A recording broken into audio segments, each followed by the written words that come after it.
What is good? What is good? It is Mikey T, the movie star, and I am back live tonight, late edition. What's popping with everybody out there? What's popping with everybody out there? It's your boy Mikey T, the movie star. About to twist up a raw. About to twist up a raw paper right now. Actually, it's a cone. Let me twist up this cone for a second while we get everything situated on tonight's show. I appreciate everybody. It's a cone. What's popping with everybody out there? It's your boy Mikey T, the movie star. Everything situated on tonight's show. Should have clipped that other page out. Excuse me. Let's see, I got this joint right here. I got some sour diesel, you guys. So let me get everything situated. Impromptu live tonight.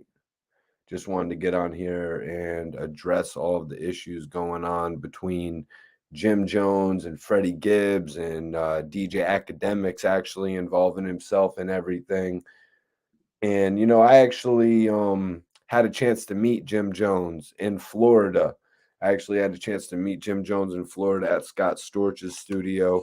So a lot of other bloggers probably don't really know Jim like that. A lot of other people are going to be talking about this whole thing, but they really don't know the parties that are actually involved.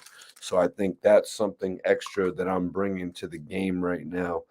I think that's something extra that I'm actually bringing to the game right now in reference to this that's going on.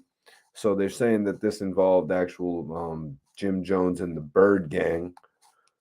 Jim Jones and the Bird Gang, Freddie Gibbs. I'm going to take a whole look at it tonight. You guys. Also, the fact that DJ Akademiks had just talked about actually fighting Freddie Gibbs in a boxing match, and now he's acting like the fact that Freddie Gibbs has got involved in this situation with Jim Jones. DJ Akademiks was saying a couple things in regard to the fight not being as exclusive. Akademiks was saying that he was going to hit up Triller and that he was going to hit up a couple reputable brands and get $1 million for this fight. But now, with what has happened to Freddie Gibbs at Prime 112, the fight might not be as valuable. The boxing match might not be as valuable, but we did just see video. I don't know if anybody in here has seen the new video of Freddie Gibbs. He's actually posted a video on Instagram where he looks fine. This whole scuffle that took place, the only thing that I've seen from it is actually I actually only have seen this person who was filming, I guess, their birthday or something like that, and you could hear a commotion in the back. So that's pretty much the only thing that I've seen in regard to this fight actually happening, though. But Freddie Gibbs posted on Instagram, and if you've seen that, he actually looks fine. Freddie Gibbs actually looks fine right now. So I seen a couple comments on it. It looked like Jim Jones's homie Trav was asking for the footage. It seemed like somebody had said, "Oh, this and that had happened," and Trav posted to them, "Oh, send me the footage," and they were like, "No, I'm not sending any footage out." So that makes me question if Trav was even there. Trav is, Trav was with G Unit, then he was with Bird Gang. Was he with Bird Gang? He's definitely with Vamp Life. He definitely rocks with Jim Jones, you know. He definitely rocks with Jim Jones. I'm twisting something up. I got this cone right here, right now, you guys.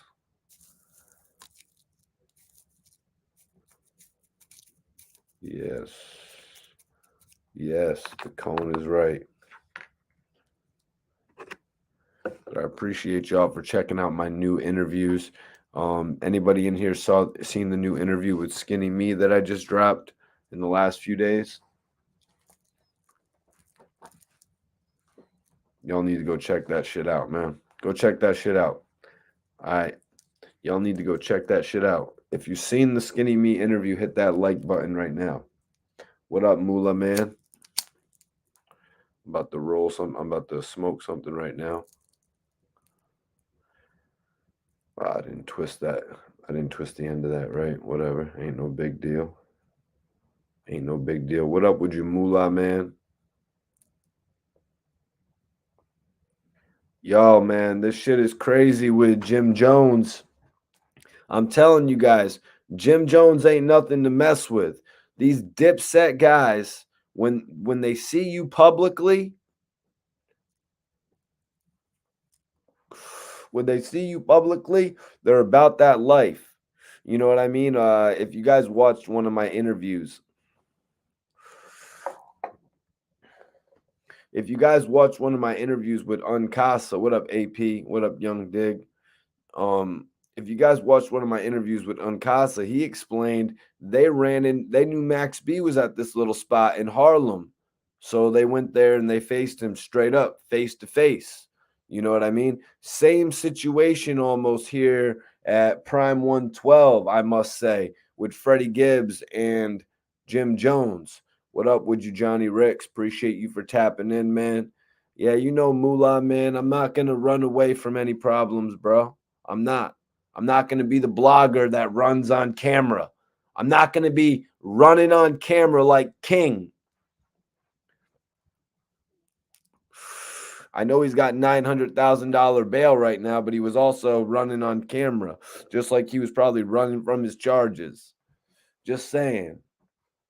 Don't want to see anybody locked up, man, but dudes be running too much. They be running. What was that game song? Mike T, buy a dog, bro. Nah, I'm straight on a dog, man. I'm straight on a dog. I ain't gonna get a dog right now, especially not with this shirt. This is one of them shirts. You get this shirt and you get a dog. Dog gets the hair all over it, man. Eric Spencer, what's up with you, bro? I appreciate you for tapping in tonight, man. I've been good, man. I've been grinding. I got a whole lot of new interviews. Hollow the Don, K Walker, Saigon. You know, I got a bunch of new interviews. Also, the hip hop panel has been going great. The hip hop panel was going great. Oh, Moolah, you're trying to. Oh, I see what you're trying to do. Congratulations, Moolah. Congratulations. You feel cool? All right. Yo, Basil, what up, man?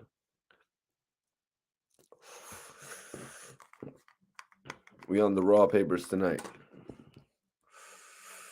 Melvin Good, what up, homie? What's popping with you, man? You know, I was shocked to hear this news. I read it late last night. I read the news late last night and I was like, damn. It was just kind of crazy to me, you know, because Freddie Gibbs and DJ Akademiks were just going back and forth about a potential boxing match. And we all know these boxing fights, are like they're the rage right now. You know what I mean?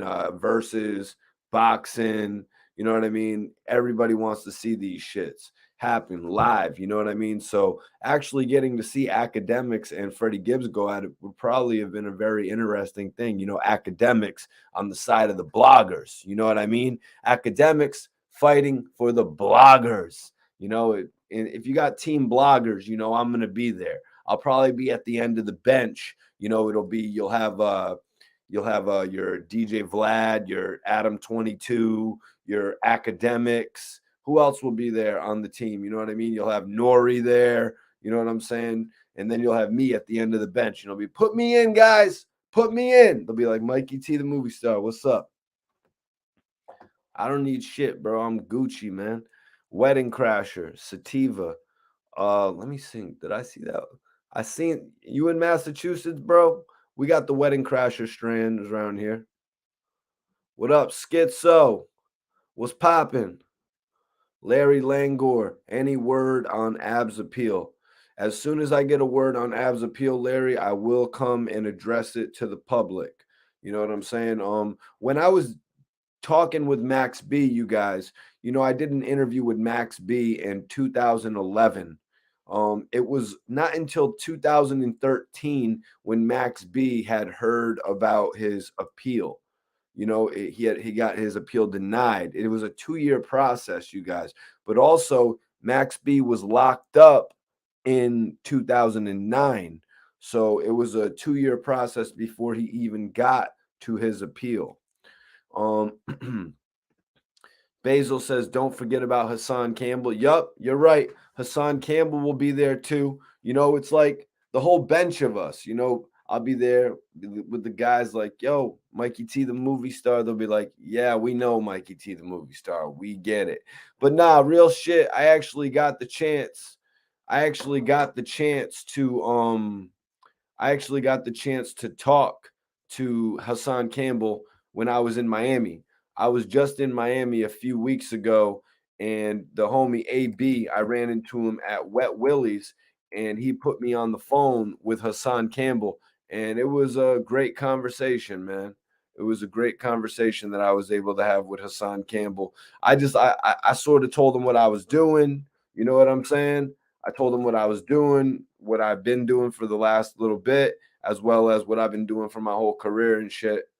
But you know what I'm saying? I would love to do something with Hassan Campbell, as well as all those other bloggers that I mentioned on the list.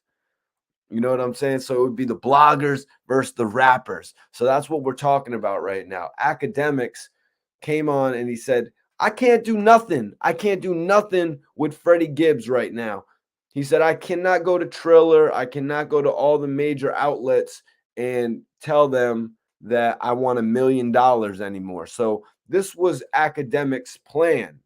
And of course, Gilly's going to be on Team Blogger now. Hell yeah. We got Gilly the Kid. We got Philly representation on Team Blogger now, too. Johnny Blaze. I was just saying a little bit earlier, the only video I've seen thus far is when this one dude had his cell phone and he was filming like a birthday party, from what I understand, and the scuffle was going on behind them. And you could hear all sorts of melee. You could hear all sorts of melee going on behind. But as far as video, there's been no video yet. Maybe tomorrow, maybe the next day. But Trav, former G Unit Drav, he runs with Dream Chasers. He runs with Jones and the Bird Gang as well. Vamp Life. We'll get into Vamp Life in a little bit and the confusion that came with that. But Trav was asking for video footage as well, which he was denied. They said, Trav, we don't have the video footage. I'm not trying to snitch, is what I think they might have told Trav. So that was interesting to me. But obviously, this video footage, you know what I mean? People don't want to leak it because it could get certain people in trouble. That's why Jim Jones and Freddie Gibbs have not made a comment about this either, because they don't want to get arrested for assault, which could happen, being the fact that it happened in a restaurant. You're more than likely facing charges. I mean, look what happened to the homie Casanova. You guys all know what happened to Casanova when he had a whole scuffle inside of a diner in New York, just over somebody catching them on their Instagram video. They went over and whatever happened, happened. Hopefully he beats that shit too in court if he hasn't already pled out to it. Free Casanova. But reading about this whole situation where Jim Jones finally running into Freddie Gibbs, man. Fly Prolific. He asked, what did Freddie Gibbs even do? Oh, what does Freddie Gibbs even do? What is he famous for? Well, there was a bidding war for Freddie Gibbs at one point. Freddie Gibbs was the most sought after rapper at one point. He was not the most, but he was one of the most. There was a bidding war for him. He ended up rocking with young Jeezy. Nothing came of that. Nothing really came of that. They ended up departing, and then Freddie Gibbs had an even less of a fan base. If you guys remember, young Jeezy was starting the CTE, the Corporate Thugs Entertainment. He signed a bunch of artists. They were supposed to make an album called CTE to the World. Tone Trump was involved at one point. It was Trump, Freddie Gibbs. It was Wink Loke, actually, from Brooklyn, who put me on. Wink Loke was a real one. Wink Loke tried to put me onto an interview with Troy Ave. You know what I mean? I've had a lot of ones come into my life putting me onto interviews, like when I was working in Miami and I got put onto Rich Homie Quan. You know what I'm saying? Okay, BX De Niro, salute to you, man. Stay in tune with the channel, and you know what I mean? And maybe we can network, my dude. Appreciate you for tapping in. But yeah, prolific. Freddie Gibbs. Freddie Gibbs had a major buzz, and then he actually locked in with Young Jeezy. But I think the vision got lost of where his album was supposed to go. The group album never ended up coming out, the group album that I was just speaking on. And then Freddie Gibbs parted ways with Young Jeezy. Damn, I wonder what happened to Slick Pulla. Yeah, Kevin Rodriguez, I will agree with you, man. Gibbs is dope. Gibbs was actually, in my opinion, the dopest one that was signed to CTE. Because Jeezy was trying to sign a couple other people too. He was trying to sign YG. He was trying to sign Chief Keef. You know what I'm saying? Jeezy was trying to do some shit.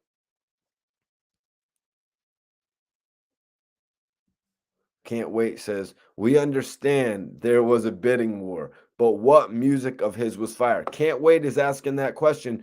Kevin Rodriguez says Gibbs has classics. So, Kev, give a rebuttal to Can't Wait.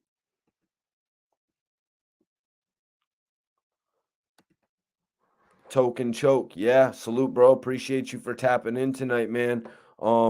Yeah, I'm gonna have to agree with you, man. The bar is gonna have the footage, and looking at who's involved, you know what I mean? It's probably going to drop. You know what I mean? Like, think about the past. Think about footage from the past, like when the game got knocked out by Rosemo. You know what I'm saying? Think about footage from the past that we've heard about that never actually leaked. You know what I'm saying? Damon Holt, appreciate you for tapping in, man. I actually just did an interview with Skinny, or I just released an interview with Skinny, I should say. Check it out on my channel, man. He gives a major detailed review of everything that he's done in his career. We started out with his group. He got with a group before linking with OBH and becoming a solo artist. They had actually went on to become the group of the year at the Philly Hip Hop Awards. So we dug into that, as well as how AR Rab caught attention of him and his group, man. So major salute to Skinny Me and the Murder Gang. He got that name based off of watching a lot of mafia television shows and movies. You know what I'm saying? So definitely shout out to Skinny Me, and I appreciate him for giving me the opportunity, man. Kevin Rodriguez is going to tell you to go to the Miseducation of Freddie Gibbs, the Miseducation of Freddie Gibbs, the mixtape. Yo, Brian Holt, major salute. North Carolina on the check-in. Definitely appreciate that, man. Definitely appreciate that tap in, man. Major salute to North Carolina. Let me see what's up with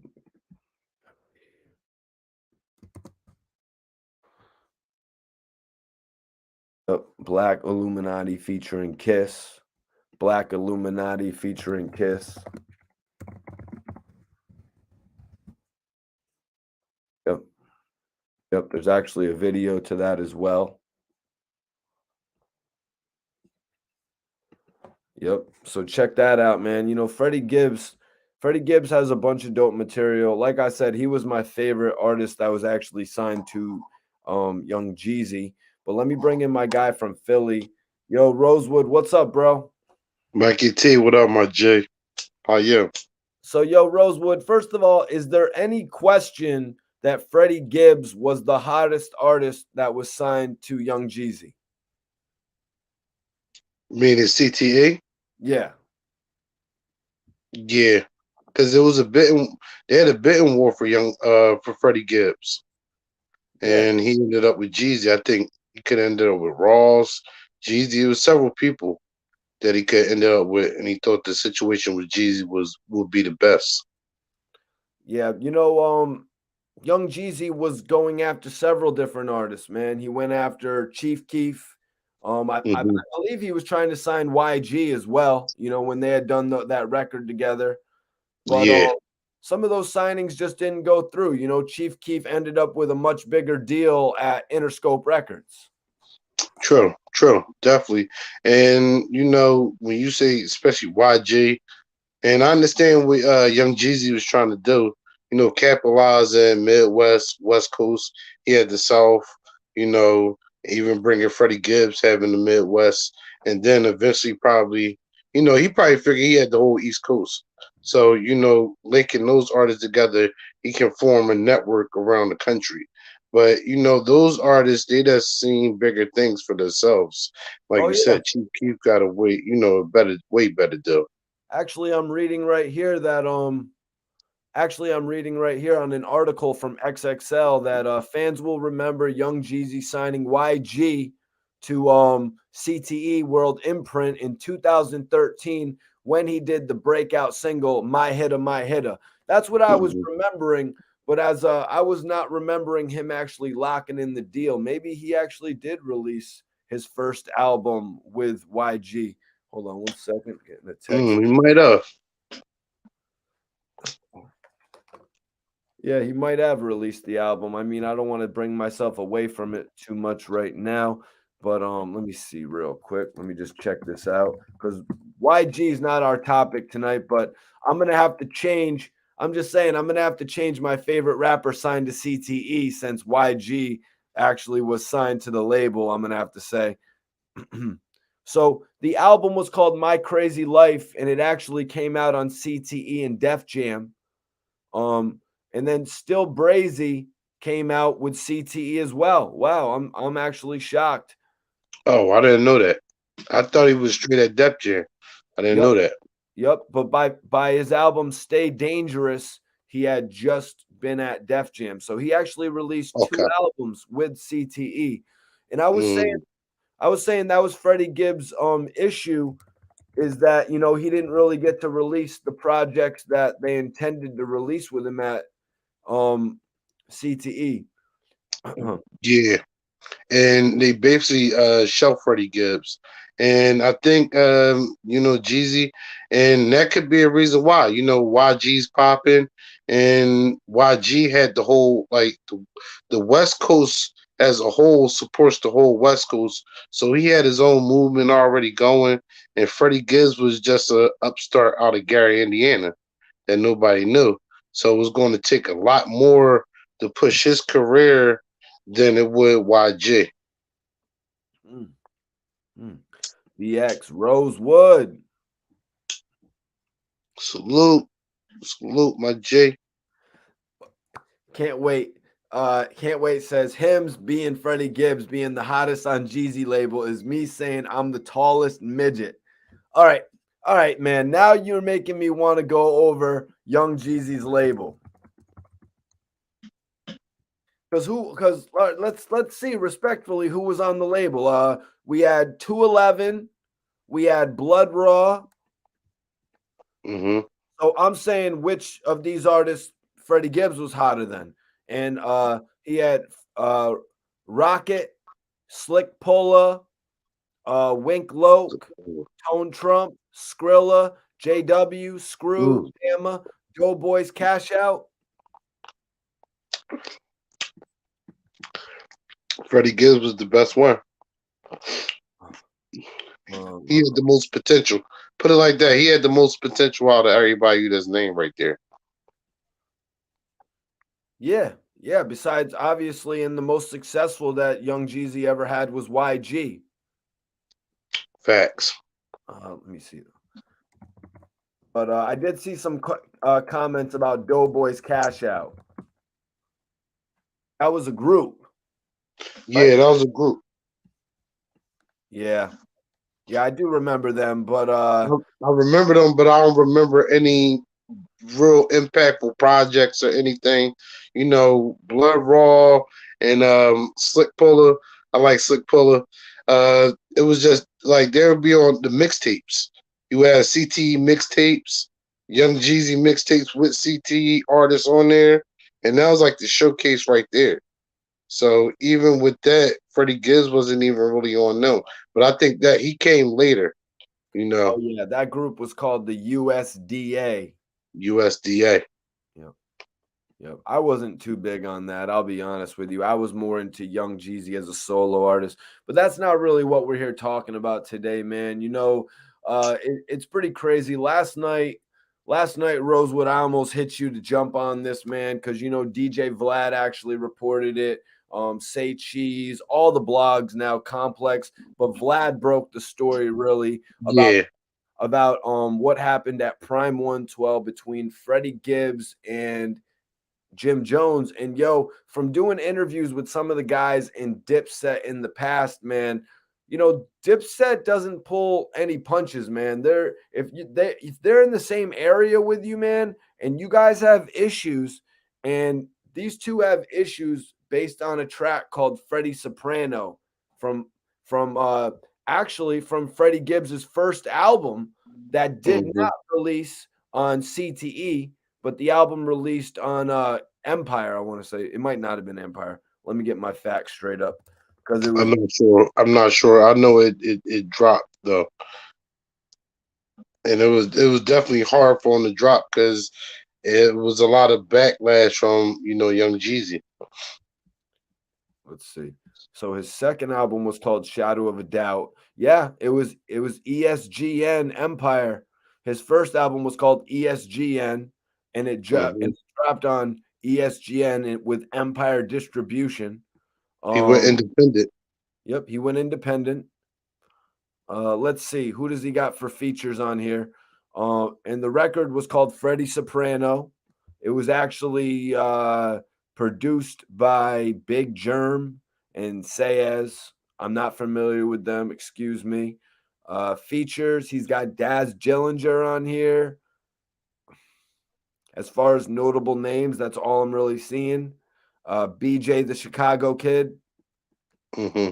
another name you might know. But yeah, I listened to Freddie Gibbs, Freddie Soprano track. I read the lyrics. You had actually hit me before I read this on Vlad TV, just being real. Rosewood, you had hit me and you were like, yo, this goes back to the diss track that Freddie Gibbs put out on him back in the day. What made Hmm. you remember all that, man? Cause I was just in tune. I was really, really, really in tune. And Freddie Gibbs was just an up and coming artist that I was feeling. I was like, damn, I like him. Got good potential. Him linking with Jeezy, and him and Jeezy has a song called "Pocket Full of Money." That's a good song. And Rob Mia, him and Jeezy got a song too.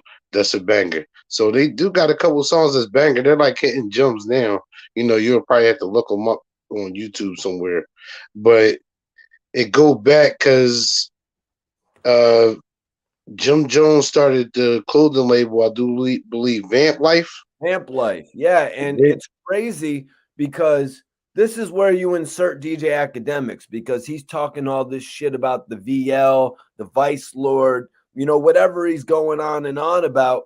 But this Freddie Gibbs seemed to take a shot at Jim Jones over his use of VL, which is kind of ridiculous, man, because Jim Jones was using VL as a new branch off for a label where he was putting out several EPs with different artists from Miami. He was putting out albums for himself, man.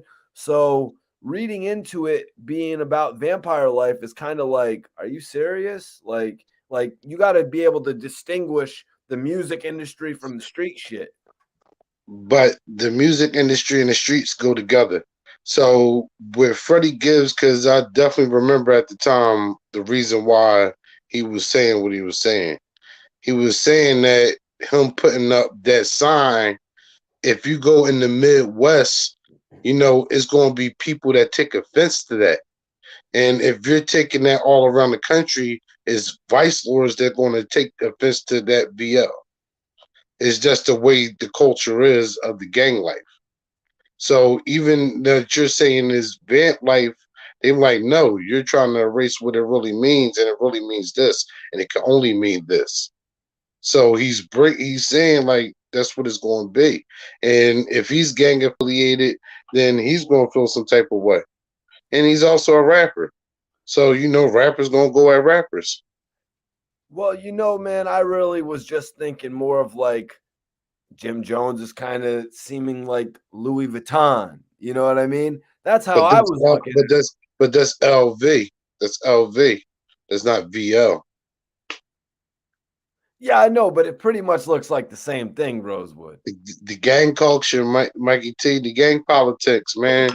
I didn't invent them. I didn't invent them. Well, yeah, this certainly isn't BX. This certainly isn't Young Jeezy getting into a brawl, but uh No.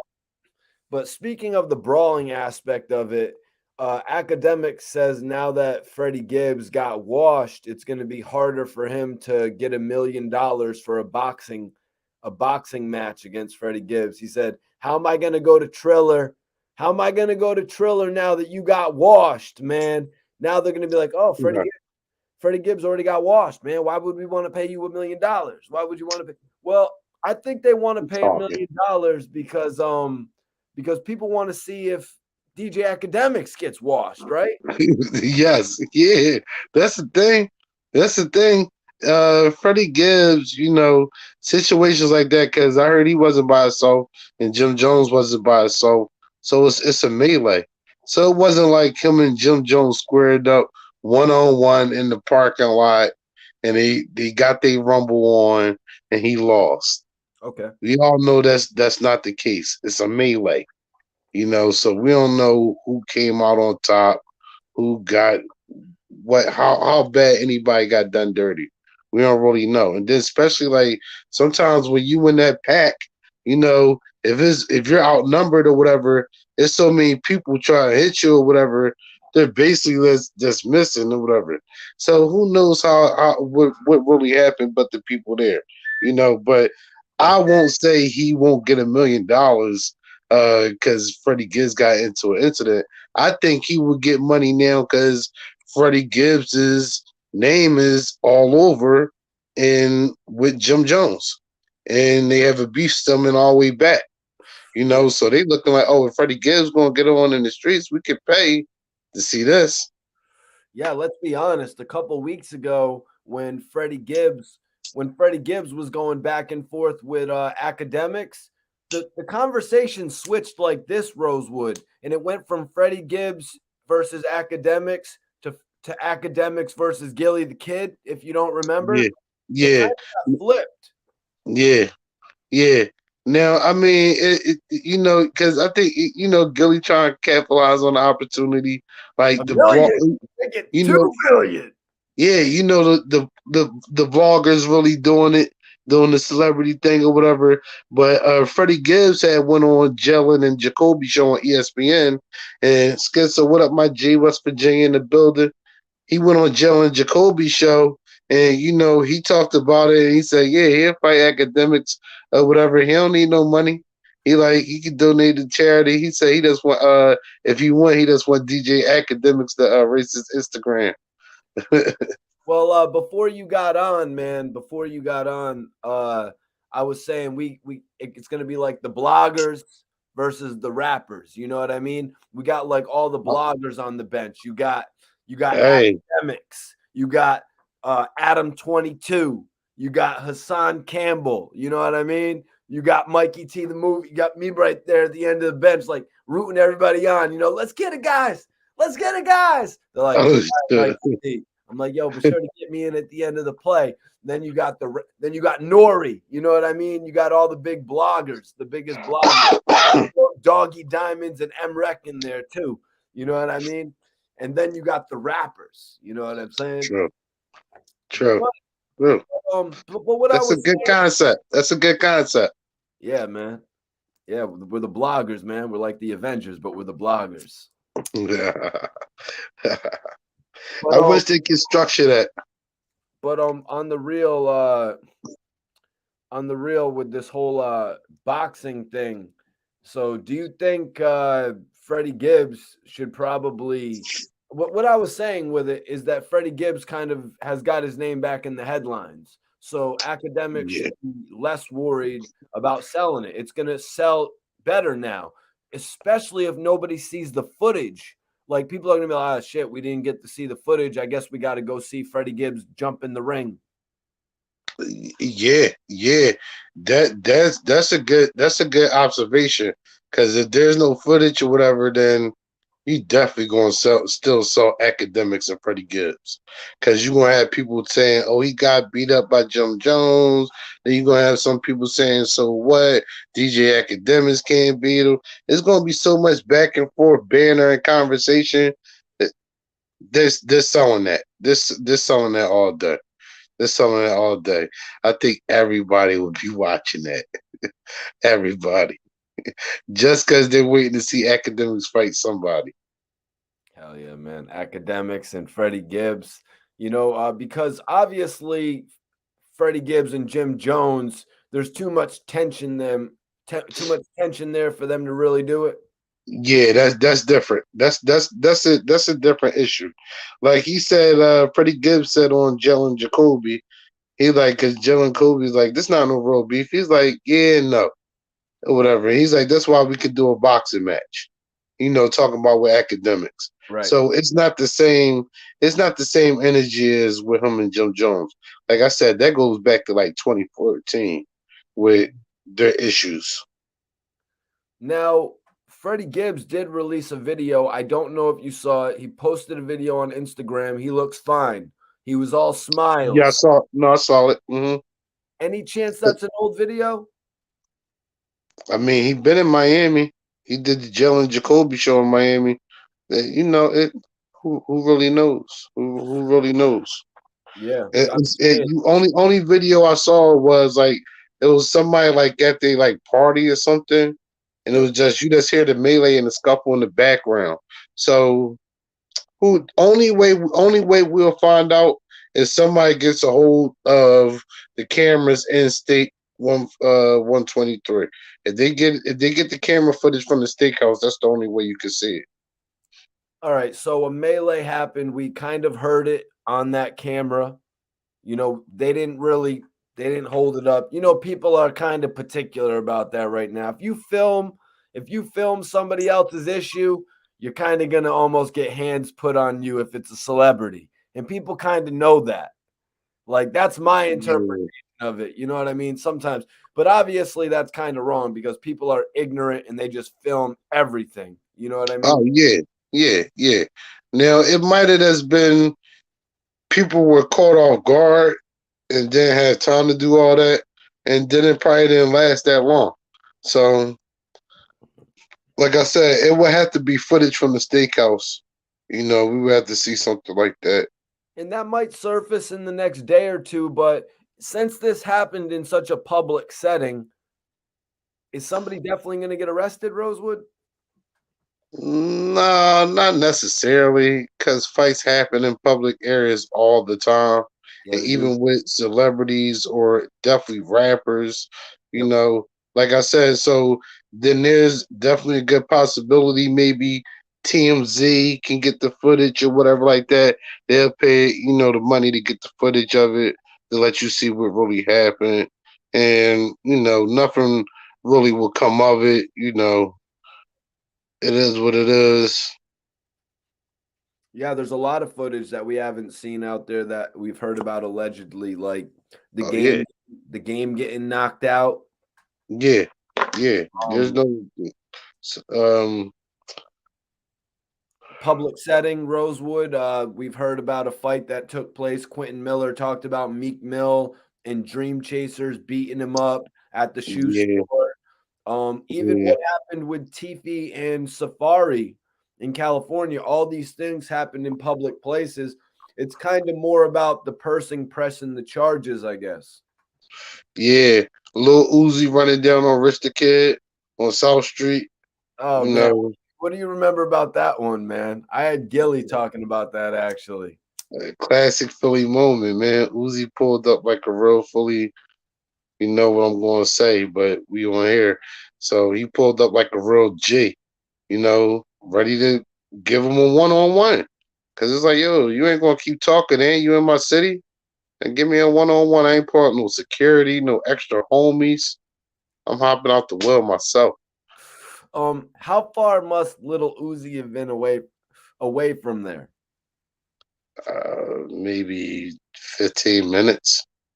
No, I, really? yeah, he might have been closer than that. He might have already been downtown, in one of the studios.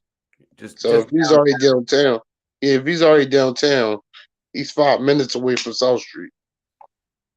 Wow, that's crazy.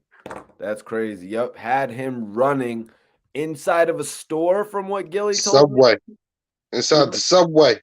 he Yeah, he ran. off the counter. He hopped over the counter in the subway. I couldn't believe it. I'm like, yo, why you running, homie? Like, you could have really, he had the security with him. He could have literally said, all right, I'll give you a one-on-one. Right there's the schoolyard right there on the back block. Wow, that is crazy right there, man. DJ Science, appreciate you, man. He said, salute Mikey T and Rosewood. Hope everyone is good. We hope you're good Salute. too, man. Hope you enjoy Yes, yourself. definitely. Yeah, man. Had him running. Had him running. Yeah, so that's what I'm saying. So, and it's a police district on South Street. So, it's not like cops came and rescued Rich the Kid and all that. Ain't no cops come. Shit was too funny. I'm gonna have to go watch my old Gilly clip to see what he was talking about. Aaron Green says facts. Appreciate you tapping in tonight, Aaron Green. Man, we just had to come on here tonight to talk about this, because it's just crazy that these two guys ran into each other, and after this many years, I mean, I guess we're talking about 7 years here. Yeah. And we really don't know what's happened. All we could do is assume they haven't seen each other. And this is the first time they're seeing each other in 7 years. It's in a public setting. Like we were just saying, Rich the Kid ran in a subway.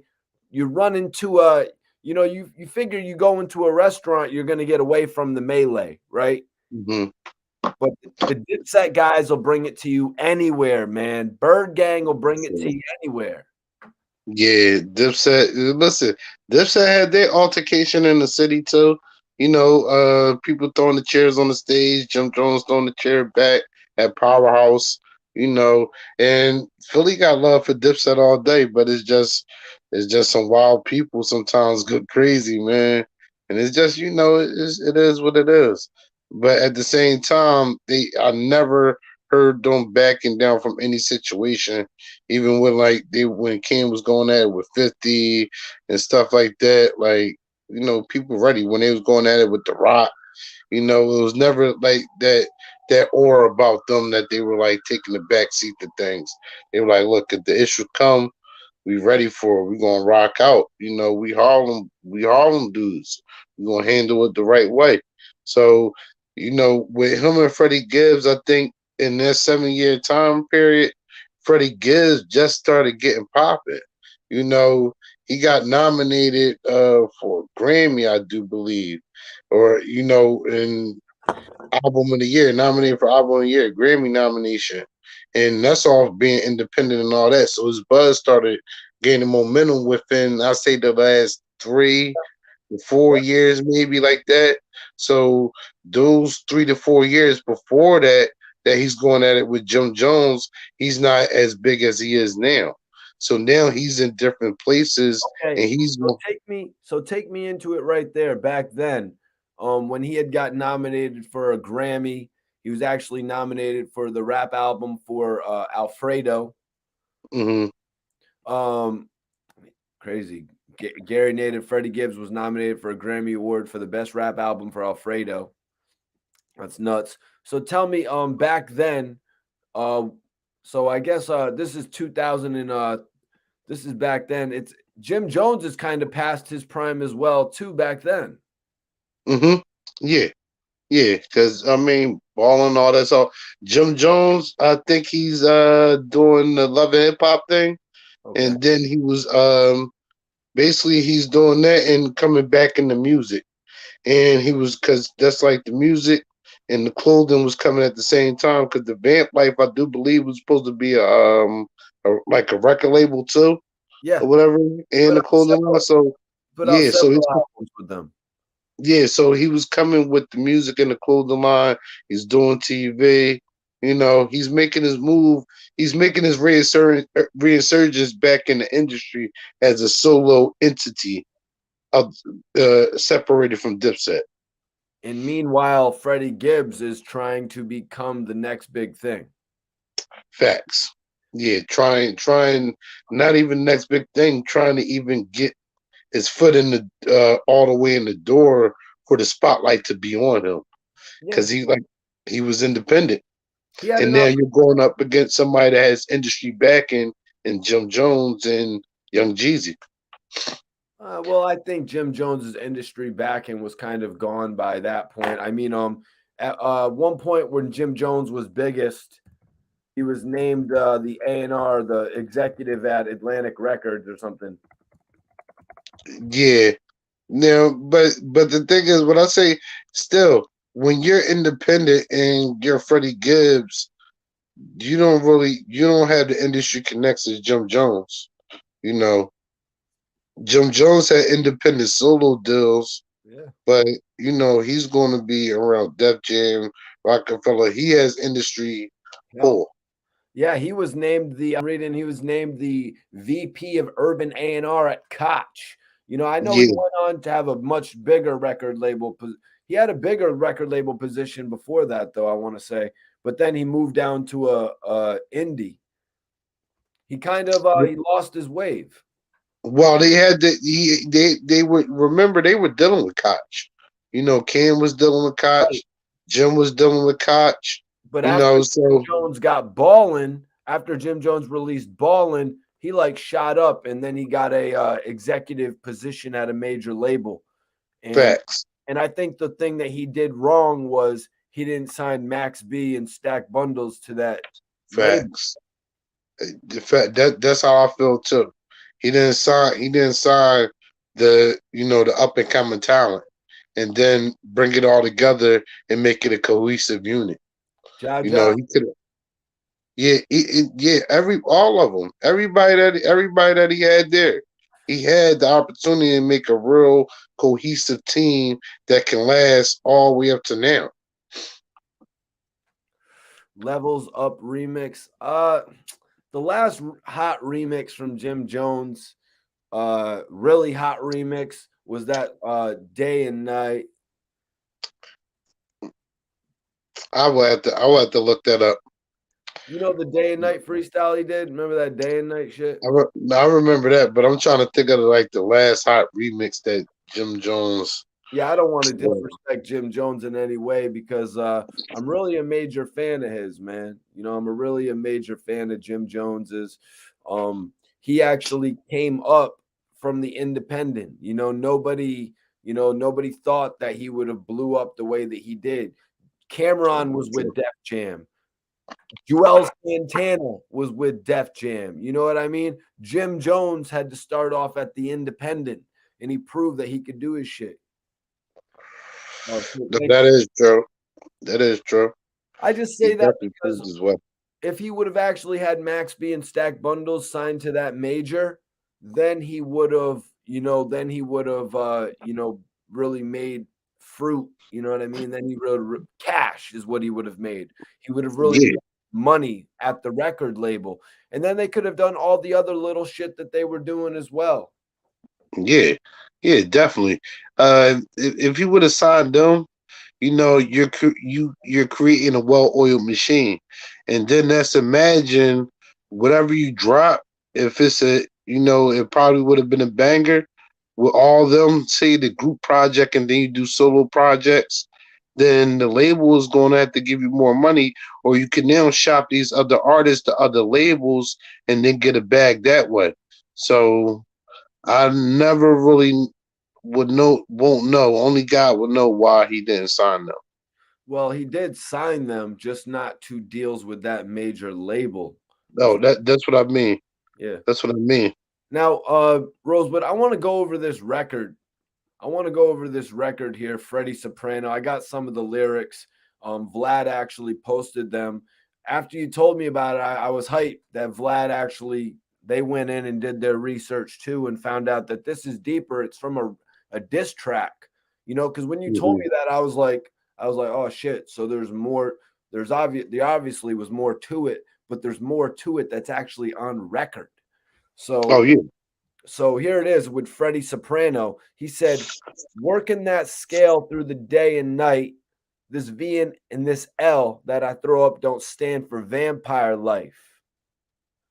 So boom, right there at the start of it, he actually hits you with one of Jim Jones's last most memorable things aside from balling, with the working that scale through the day and night.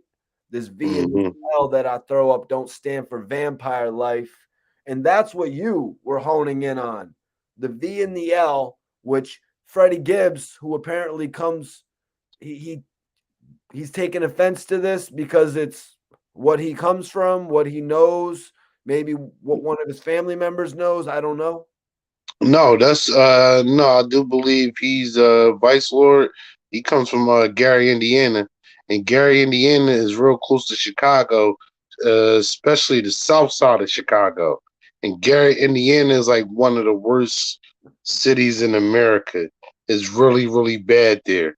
So when he says that he's really riding for that, I can believe that because the gang culture out there is crazy. So I can believe there's people in his neighborhood that definitely died over that sign right there. So he goes, so sorry, Mr. Jones. Twisting your fingers can get you gone. Shout out to the Lord. Shout out to the folks. Word to the Stones. All the Chicago gangs. Jesus, man. Jesus. So we just went over the lyric for everybody tuning in. We're going over the diss lyric that Freddie Gibbs had on his debut album. And this track was Freddie Soprano. He said, working that scale through the day and night. This V and this L that I throw up don't stand for vampire life. Directly taking a shot at the brand that Jim Jones has been building for the last decade. So sorry, Mr. Jones. Twitching your fingers can get you gone. Shout out to the Lords. Shout out to the folks. Word to the Stones.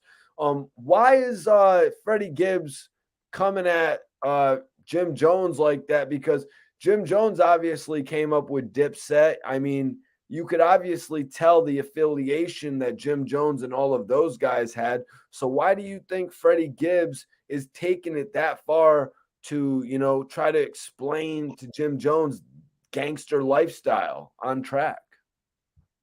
Because it's a different lifestyle between the East Coast gangs and the Midwest gangs. And the Midwest gangs take it very, very, very seriously. Just like what was it, the GDs, with Rick Ross and the Star David, the Black Bar Misfit thing. You had GDs in other states pressing on him for it.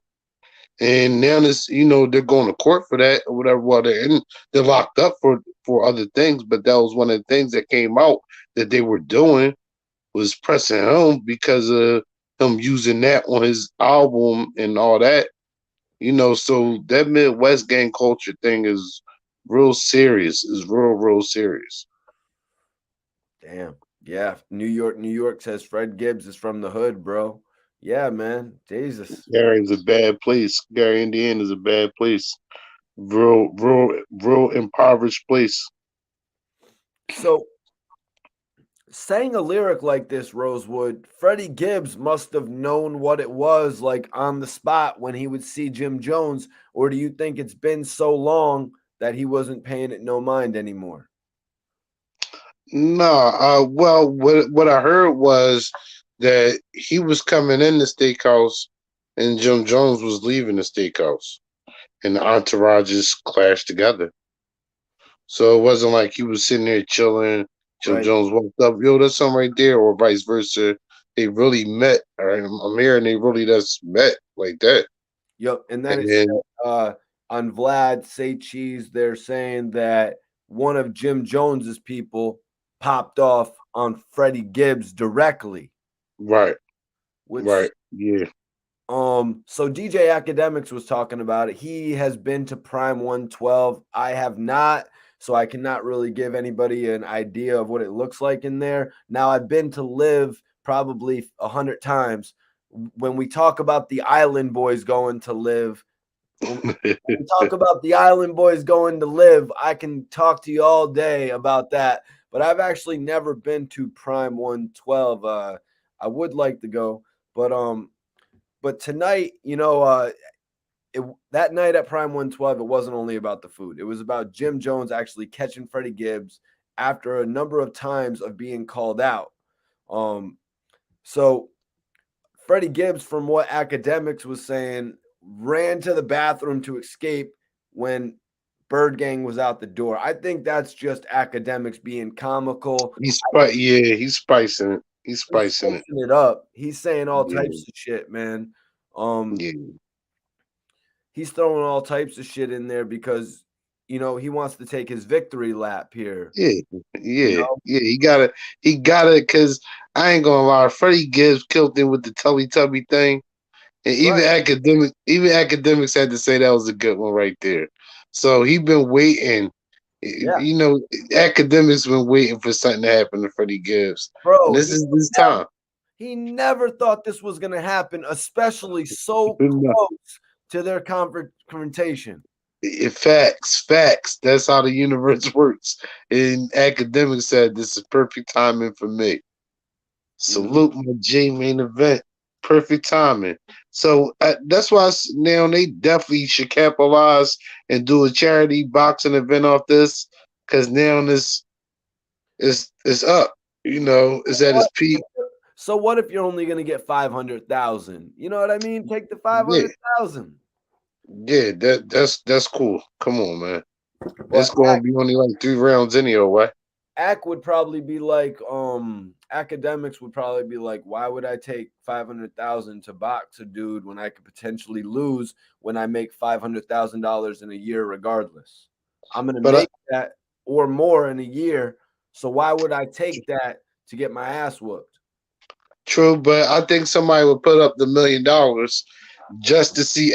I think whatever Akademiks says, I think somebody is willing to put that money up. So just to see it. Is it better to go blogger versus blogger, Akademiks versus Gilly? Like Gilly said, 2 million, or is it better to go with the where the storyline is with Freddie Gibbs and Akademiks? I gotta go with the storyline because I want to see Freddie Gibbs and Akademiks. They just been going back and forth for too long. It's been funny, and it ended up with a boxing match. That's perfect right there. That's hip hop. Yep. Token Choke says Gibbs should have expected it to be on site from the lyrics if they ain't settle it, right? That's true. That's true. But also, we're talking 7 years. We're talking 3/4 of a decade. You know what I mean? To be thinking a problem like what is the problem here? The problem is, okay, you called out my brand. You said that my brand is bullshit. You know what I mean? You said that I'm not really about the shit that I'm about. You kind of called me fake. I guess those are, you don't really get around those problems, man. And best believe Freddie Gibbs, I don't think Freddie Gibbs backing down from anything. It was on site. It was just on site. Yeah. It was on site, man. That's how it go. So let me see. What do I got right here? So Freddie Gibbs apparently called out Jim Jones on Twitter. Jim Jones was throwing up a VL sign, which was for his vampire life. And, that's a big deal. That's a big deal in some situations. I've been to Miami before with a guy who threw up signs at a strip club and he promptly got ripped out of his seat. You know what I mean? He promptly got ripped out of his seat for throwing up some signs. So I was thinking that Jim Jones was going to face more issues, though, with VL with Louis Vuitton. You know what I mean? I was like, the logo's kind of similar to Louis Vuitton. But, I wasn't thinking really about the Vice Lord thing. I wasn't really thinking about that whole concept because when Akademiks goes on about it, Akademiks is saying that Freddie Gibbs is portraying this and that.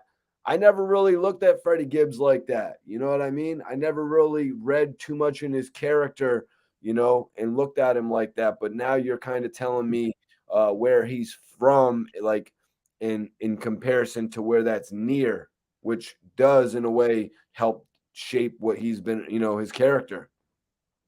Now the thing with Freddie Gibbs is he never really portrayed that, and unless you could only hear hints of it in his raps. He'll say you have to listen to Freddie Gibbs' music to know. And once you, like I said, once you find out where he's from and how they get down and like their proximities to Chicago, like I said, most important the south side of Chicago, it's a rough area, man. It's a gang infested rough area. And all those gangs he named in that song is there. It's like Jonah Hill said in Super Bad. People don't forget. That is I true. mean, respect to the fam, craft, he cold, but everyone in the industry missed the fact. His own home don't funk with him in the gang. He claimed don't know who he is. Damn. The gang don't know who he is. You made me feel like Charleston White right there, man. Claim don't know who he is. Shout out to Charleston White. Bring your ass on the channel, Charleston White. Shout out Charleston White, man. Shout out to him, man. Yeah, so I agree with you in that aspect, man. Respect the fan because he's cold, but everyone in the industry missed the fact he had a chance to shine with young Jeezy. You know what I mean? He obviously had a chance to run around with young Jeezy throughout the industry, but sometimes that's like it kind of hinders you in a way, Rosewood, A because double-edged sword, like a double-edged sword. yeah, exactly. Say Rosewood, you're running all over town with Meek Mill, or like Kid was saying he was running all over town with 50. So you're running all over town with Meek Mill, going on all the private jets and shit like that. But all these other people are that you're running into and meeting, they're kind of thinking you're forbidden fruit. You know what I mean? They're like, okay, he's situated, he's got a deal. You know what I mean? We can't sign Rosewood. Sometimes it can work out like that, man. But Yeah, true. You put it like that. Yeah, it can be like that because people ain't going to really, disrespect the artist that they mess with. And they're like, oh, that's his artist. He's really down with them. I ain't really getting in between their business. yeah, but When really it might not be the case. You might just try to be really find the perfect opportunity for yourself.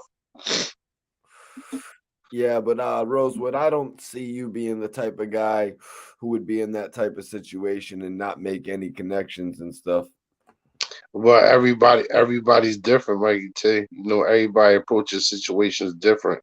So who knows how he is around people in the industry when he first came in? We don't know.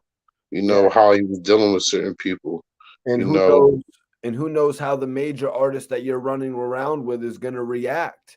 Like if you start, he's like that too. he's like, yo, what are you doing, man? He's like, what do you mean? You're putting me in position. I'm trying to grow. It's like, oh, okay, that's all you're trying to do. You're trying to grow. Yeah, I'm trying to grow, man. So I don't look like a dumbass sitting here by you saying nothing. And it's like, Yeah, but oh, no. You're supposed to sit by here by me and say nothing. When you got that dude, man, that's when you need to get away. and he basically was saying that's how young Jeezy was. Like, oh, you ain't growing. Like you here with me. Like, yeah, like you here with me. Like it was going to be no growth and development there. It was just like, all right, you here. Like, Yeah, I don't know, man. That would suck. definitely. Hit that like button, y'all. Hit that like button, man. Mikey T, the movie star, and Rosewood here, man. Just addressing this whole situation. Freddie Gibbs, Jim Jones. We're going over the history of both of them. Obviously, I think there's a lot more history of Jim Jones that I know. Which of these two artists, Rosewood, have you been more attracted to over the years? Well, I'm more of a fan of Freddie Gibbs than Jim Jones. You know, Yeah. like Jim Jones is cool or whatever, but I just always think if it wasn't for really Max B, Jim Jones wouldn't have gotten to where he was at because balling was his number one thing, and really that was Max B. You know, for real, for real, he had sold it to him. You know, because he needed the money for legal issues. So it was just like, and like I said, I was feeling Freddie Gibbs, and then for him to be keeping up with going against Young Jeezy, getting away from that being independent, and then eventually getting Grammy nominated. You know, that's why I'm just like, and he a dope rapper. He a dope rapper, man. I Yep. give you that. He a dope rapper. Yep. It's great to see that he because a lot of artists like look at Jim Jones in his case. He was never able to follow up the success of Ballin'. You know what I mean? The next record he had put out wasn't as big as Ballin'. Even Pop Champagne didn't come out and do the same numbers as Ballin'. Right, right. You know, pop shit, because that wasn't, that definitely wasn't balling. You know, it was a club hit and all that, but it wasn't balling. Balling was an anthem. So you was in the club, Rosewood, partying to Pop Champagne. You was partying, having a great time, but in the back of your mind, you were like, "It's great, it's lit, but it's not balling." I wouldn't be listening to pop champagne outside of the club or the bar. Balling, you're listening to that outside the club and the bar. Yeah, balling, you gotta like turn off because like you be listening to balling so much, you just be ready to go out and have a good time again. It's like, yo, we gotta stop. Like it's enough. You're like, No, facts. It was an anthem, man. It was an "Oh, little anthem. P the weed man." Bro, Yeah, man. time to go to sleep. Facts. Yeah. And so on my way to church was a classic. Yep. I just heard Emmy, correct me if I'm wrong, but Certified Gangsters with the Game was actually on the On My Way to Church album. Correct me if I'm wrong. Let me check that up real quick. I'm not sure, but certified gangster, that's my shot right there. That's Let me one of my joints from Jim Jones. From what I'm seeing, I just heard, yep, Certified Gangsters. Certified Gangsters is on there, but is the remix on there? Because I just heard a crazy story about the remix. Jim Jones just did yeah, nah, man. I don't think the remix is on there. I don't have time to stay away from the stream any longer. But so I just heard this crazy stream about how like Jim Jones showed up to Cali and he was actually doing an interview with Big U. So he showed up to Cali and he was like, "Yo, Game, we're outside. We're outside. We're shooting the video." And Game's like, "Sure, we're straight to shoot the video?" Like, yes, yes, come outside. Come outside. And they got the video done with the Game. Yeah, not with the Game. What album did the Certified Gangsters remix drop on? I'm wondering. Yep. I know why, Rosewood. The reason the Game is not on that album is because it's a Koch album. It's because it's Mm, a Met Koch album, and they could not clear an Aftermath recording artist. good point right there. That's a good point right there. Good observation right there. I've known that for a Definitely, long time. definitely. I just never thought I never thought to even think of it like that or think of that being the thing. You know. Wow. So, I mean, I guess it kind of would have looked weird if Aftermath worked with Koch. Um, Not really, but who knows? Who knows the inner workings with that? Who knows the politics behind that? Who knows? Yeah. Yeah, I'm trying to see. I can't just look up really quickly if Aftermath has ever worked with Koch. It probably hasn't, but They they might have. Well, wow. I don't know because at the time, Koch was really kind of frowned upon. Once they started the Houston guys started dealing with Koch, and a lot of people that had a buzz that's needed a distributor was getting money off Koch. The majors did not like that. They did not like that at all. Yeah. And Suge Knight did a weird deal with Koch to release those Yeah. Tupac new classics. Yeah. Those were Thank you, Koch. Thank you, Koch, for trying. terrible, man. Did you Try. buy one of those? No, You no, never did. no, no, no. Yeah, but It's the like I ones, was no. saying, Jim Jones actually excelled on the independent scene. On the independent scene, I think it was only when he had to thrust himself into the mainstream is when he never made it to the levels of the Ludacris. He never made it to the levels of Mm. T.I. again. They wanted him to be there with Ballin, right? Yeah, but he just didn't have another round in the chamber to give you that hit, or that smash album to follow up. Even like they say, it's the sophomore. You get a sophomore slump, but then when you come back with the third body of work, it should be a resurgence of you being a good artist. What we got from your first album, and we weren't able to even get that from him. So it just wasn't fanning out to be that for him in that aspect. Dipset, Dipset Christmas. Did you ever get a Dipset Christmas album, Rosewood? No, How about a Death Row Christmas? oh no, no. I remember them. I remember them, and I remember the Death Row Christmas video. Hilarious. When you get a chance, go on YouTube and watch it. Let's watch the Death Row Christmas video.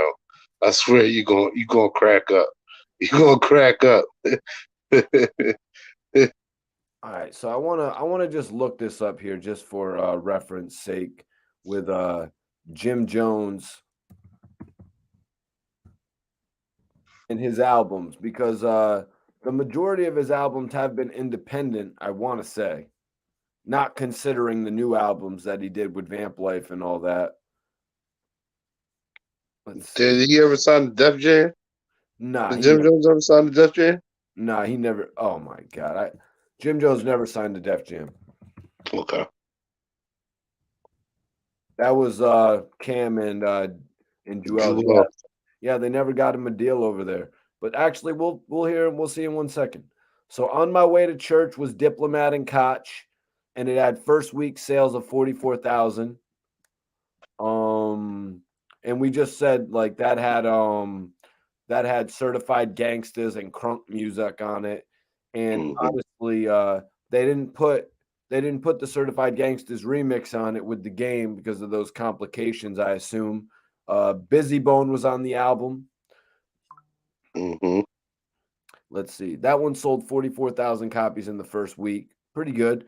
2005, the next year. So that first album was '04. 2005, he had Diary of a Summer with Baby Girl, G's Up with Max B, Mm-hmm. Summer with Miami. Mm-hmm. That's with Trey Right there. Songz. Confront Your Babe with Max B. Baby Girl with Max B. Baby Girl with Max B was the lead single. Mm-hmm. So that was the start of Max B right there. So wow, that was the start of Max B right there. And this one sold 74,000 copies in a week. So what was the difference right there off rip, Rosewood, between Certified Gangsters, Crunk Music, and Baby Girl? Uh, I think the music landscape was kind of changing, and Max B was fitting that mold, and he added more Max B. It was the Wave God putting that touch on there. Okay, better song, Baby Girl or Touch It or Not? Mm.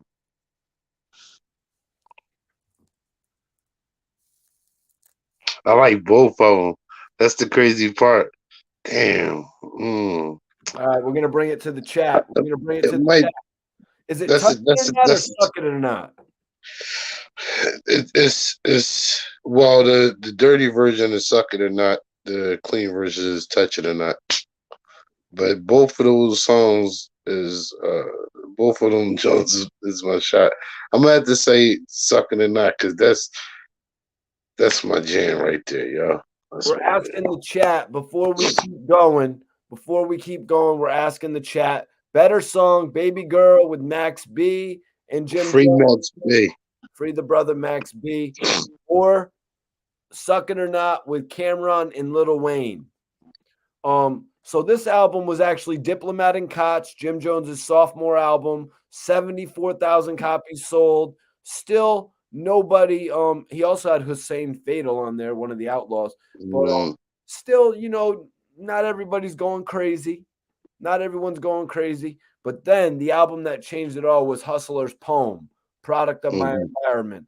That was the album that actually had We Fly High on it. Mm-hmm.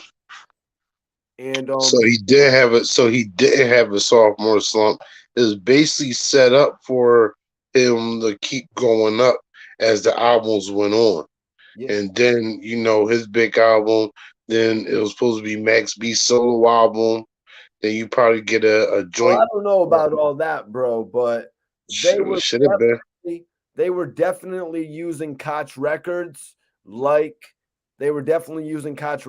a major for Jim Jones to prove that. And I feel like Cameron was doing this to prove that he could actually release albums from artists and function like a Def Jam. But you're right, man. The way that they featured Max B on Baby Girl and a couple other songs on the last album, and then the way that he was featured on We Fly High, he definitely should have been the next one up. Because they would have got a major definitely was going to be coming from Max B. A major would have definitely gave Jim Jones a nice bag. Yeah, hell yeah. Definitely for his label imprint. Just because he got Max B. So the third album on Koch, Hustler's Poem, sells 106,000 copies in the first week. And then he comes out with Pray for Rain. He's putting together Pray for Rain, but he doesn't come out with Pray for Rain for 3 years, man. 2009. And this is when he goes over to Columbia Sony. Now he had a major. Yep. That's when he went over to Columbia and Sony, man. And that's what I was getting to. And this is when he has the song Pop Champagne, Na Na Na Na Na, and Frenemies, where he's actually dissing Max B. Yeah, because he was in the street out. You could tell that's a major label type project. You could tell the difference. You can tell the difference of the creative control he had when he's rocking with Max B and Stax Bundles. You could tell the vibe they had, the cohesion. And then when you get with that major, you dealing with these different people now. You see, all right, these are songs you're gonna get. Ron Brown's just hot. Hop on this. We got this right here. It's gonna be like Ballin' 2.0. It's crazy, man, because this album, Pray for Rain, the fourth album from Jim Jones, it sold half. It didn't even sell half of what Hustler's Poem did. This one sold 42,000 copies, nearly 43,000 copies first week with the single Pop Champagne, bro. And that's crazy. That's the same sales as his very first album. Yep, it's 2,000 less. And then he came out with Capo. Which was, sort of like what you were saying earlier. It was an album where an artist should be able to take us back to what he was before. The fifth album, Jim Jones. But Rosewood, the sales, 21,000 copies first week. Mm. This is half of his debut album, but 8,200 copies the second week, Rosewood. So that's 38, that's 39,000 copies in 2 weeks. We're talking 2011. People are moving a little bit different at this point. People have grown up. Mm-hmm. That's still okay. That's still okay. Yes, it is a decline, but that's still okay because he made a good bounce in the second week. It might have been a song he had on there that was a club banger that was gaining momentum, And yo, but he still should have been selling in the hundreds of thousands by then. so It should have Jim, been. yeah, he should have been doing on his fifth album. Like if we've gone over history from T.I. and other people, they were selling like 500,000 at this point. And just to draw a comparison, we're talking about Freddie Gibbs too tonight. So in 2011, Jim Jones on his fifth album selling half of what his first album sold in the first 2 weeks. He's basically on the decline of his career. Freddie Gibbs in 2011 signs to Young Jeezy. So he's on the decline and he's just starting up and Yep. basically starting up with the kind of on the same path, not exactly, but similar. And I say similar to with them being on the independent route. Jim Jones having to build his career off the independent back with Koch and Freddie Gibbs doing the same thing.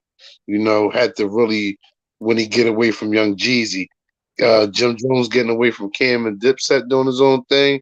Freddie Gibbs getting away from Jeezy and have to do his own thing independent and being able to grow in this industry. So that's what I mean, similar kind of careers. Yeah. And here's another similarity, Rosewood. And I'm glad we're on here both getting knowledge of this tonight because Jim Jones would not release another album until 2018. And that Mm, album was under his Vamp Life record label, but also under Empire. And as we know, Freddie Gibbs would break away from CTE and release ESGN, The Evil Seeds Grow Naturally. And he would release that on Empire Distribution. So that's another similarity right there, man. mm-hmm. Yep. But as we were saying, man, Jim Jones's career pretty much was reaching the level where, as you said, he moved on to Love and Hip Hop and shit like that, different things. His own reality show, Mr. and Mrs. Jones, or something like that. Yeah, right. He did have his own spin-off reality show, true. He was really making that transition of trying to be a CEO, had the clothing line, had a record label, Was trying to get sticking some Dipset back together. that took yeah, definitely. He's definitely trying to get Dipset back together. He was out there doing, working the media, keeping the Dipset name alive. He was around. Yeah, man. Yep, the internet took over by then. Mm-hmm. Facts. Perk Gambit. What up, Perk Gambit? Again, what up, my J? Love and Hip Hop revived Jim Jones. Would you agree? Yeah, I mean they got their own spinoff, man. It kept him. It kept him relevant. It kept him relevant. It kept him relevant so he can promote the clothing line and the music label and whatever music he had, and then he could boost the music label with that, because he did come out when he dropped the joint in 20. You said 2018, right? Salute. Wasted Yeah, talent. yeah. Now he had a banger. He had a video for it. He had a bang. He had a good. He had. Bands. I'm not sure the name of the song. I just know he had a video. I remember watching the With Lil video. Wayne. Yeah, there you go. Yeah, there you go. I think it was That called go. CC Bands. I missed the video shoot. Yeah, that damn. And I was like, dang. I'm like, yo, Jim Jones is showing real growth right here. I'm like, all right, he really. I'm like, all right. Let me see what he going to hit us with next, or how he going to follow up with this. And there was nothing that really caught me after that. you know. So I seen him working and what he was trying to do. It just didn't go as far. Hold on. No, it's not looking like 60 bands was featured on the album. Let me look this up. Jim Jones. Oh, it was 60 Racks, 60 racks. and that was with Lil Wayne. What album was that on? I'm not seeing it anywhere. Maybe was it on El Capo? I highly doubt it was on El Capo because I still was not in Miami then. It had to have been on. No, I wasn't even in Miami in 2018. That doesn't even make sense. But you want to know what does make sense? The fact that they got Lil Wayne on it and they probably couldn't get it cleared, so they just released it on the internet. Yeah, that too. Because like who was somebody brung up in the comments like the internet started to take over. Yeah. So definitely that was the time when all right, if we can't get it cleared, it's going out on the internet. So it will boost that'll be like promo for your album.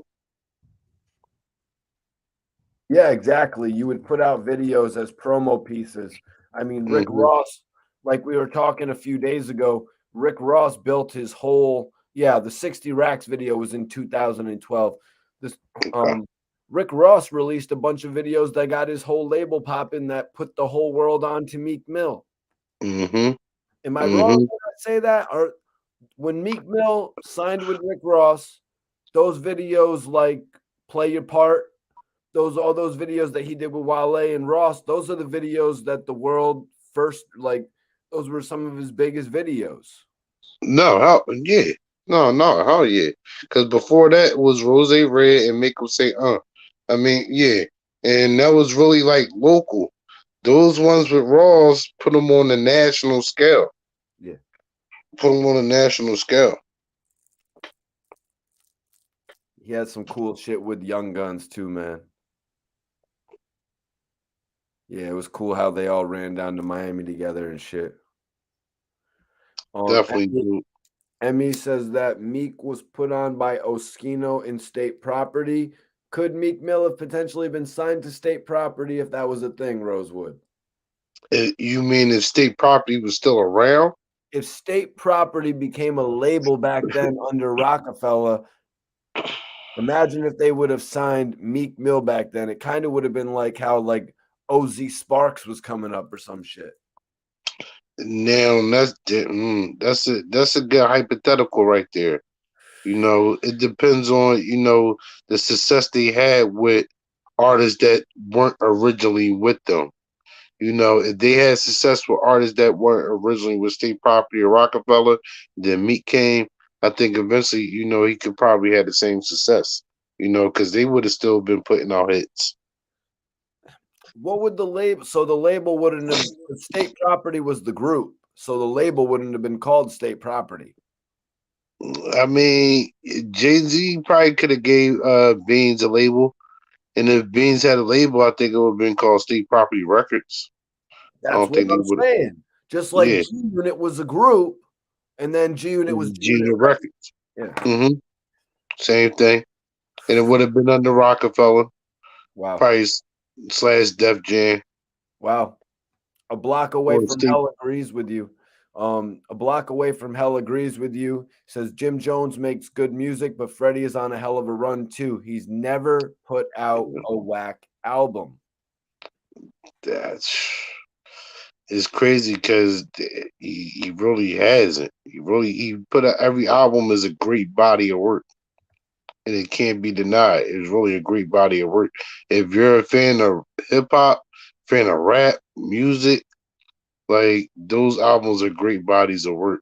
Okay. And Even though they you've haven't been had working. sales, even though they Yeah, haven't had because sales of yeah, because yeah, because he didn't have the exposure, he didn't have the major, and he's going at Young Jeezy. He's on music, he's coming at him, so he's saying he was getting kind of, blackballed by people that like Young Jeezy. They're not working with him now. So you have to take in consideration that he had to work really, really hard to see where he is now. That shows you all the stuff that he had to do. He wasn't selling that many albums. I'm not seeing any record sales from his first album. Let's move on to Shadow of a Doubt. Shadow of a Doubt was also released on Empire. I'm not seeing any sales of it. I'm only we're gonna go through this because I saw some pretty good sales for his most recent album. You Only Live Twice, another album released on Empire in 2017. Mm-hmm. Uh, I'm not seeing any sales for this album either. Freddie, his fourth album, released on Empire as well. That's really crazy, man, that no other label picked up Freddie Gibbs after all the promotion that he got with Young Jeezy. And He was going against Young Jeezy, and at the time, Young Jeezy was still heavy in the game. You know, he's still putting out hits. He's still dealing with all the artists in the industry. You know, everybody that Freddie Gibbs is probably dealing with now definitely dealt with Young Jeezy at one point in time. okay, so he did a collaborative album called Pinata with Madlib. And that's when the spotlight really started getting on him when he did Pinata, because him and Madlib collabed together. It was a perfect sound. And that actually was released in 2014, and that sold 9,000 copies. Now, we had just brought up Jim Jones's fifth album, Capo, which sold 8,200 copies according to Wikipedia in its second week. So this collaboration with Freddie Gibbs and Madlib, released in 2014, actually sold what Jim Jones's fifth album did in its second week and its first week. And this followed up the ESGN album. The ESGN album released on Empire, his solo album, and then he came out with Pinata, which from what I'm reading was released on Madlib's label. So so Madlib must have had the connection for it. Let's see what. So then he did. Wow. Then he did an album called in 2018. He did an album called Fetty with Currency and Alchemist. Mm-hmm. It's pretty dope. Dope project. I'm not seeing any sales for it though. So I want to. So what do we? Then he had Bandana, another project with Madlib, and that released on RCA. Let's see if I got no sales for it, but I want to see what this album Alfredo, that it's with the Alchemist, so it's the Alfredo with the Alchemist. Yep, it's a collaboration album. It's released with Alchemist's ALC Records and Empire Distribution. Wow. And guess who's featured on this album? Rick Ross, Benny Butcher. So right now, you guys, if you want to talk about and like one of the guys in the chat said, Freddie Gibbs's albums have gotten better and better.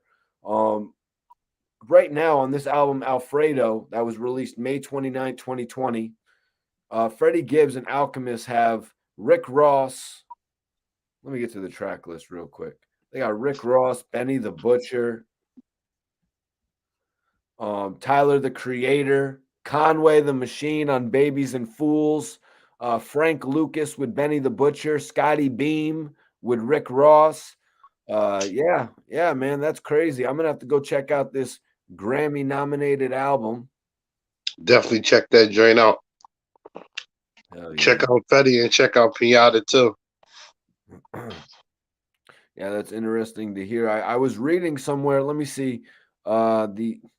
I was reading, it said that this album sold 30,000 copies first week. Let me see. That's progression right there, man. Wow. Freddie Gibbs selling 30,000 albums in 2020. In the first week. Debuted at number 15.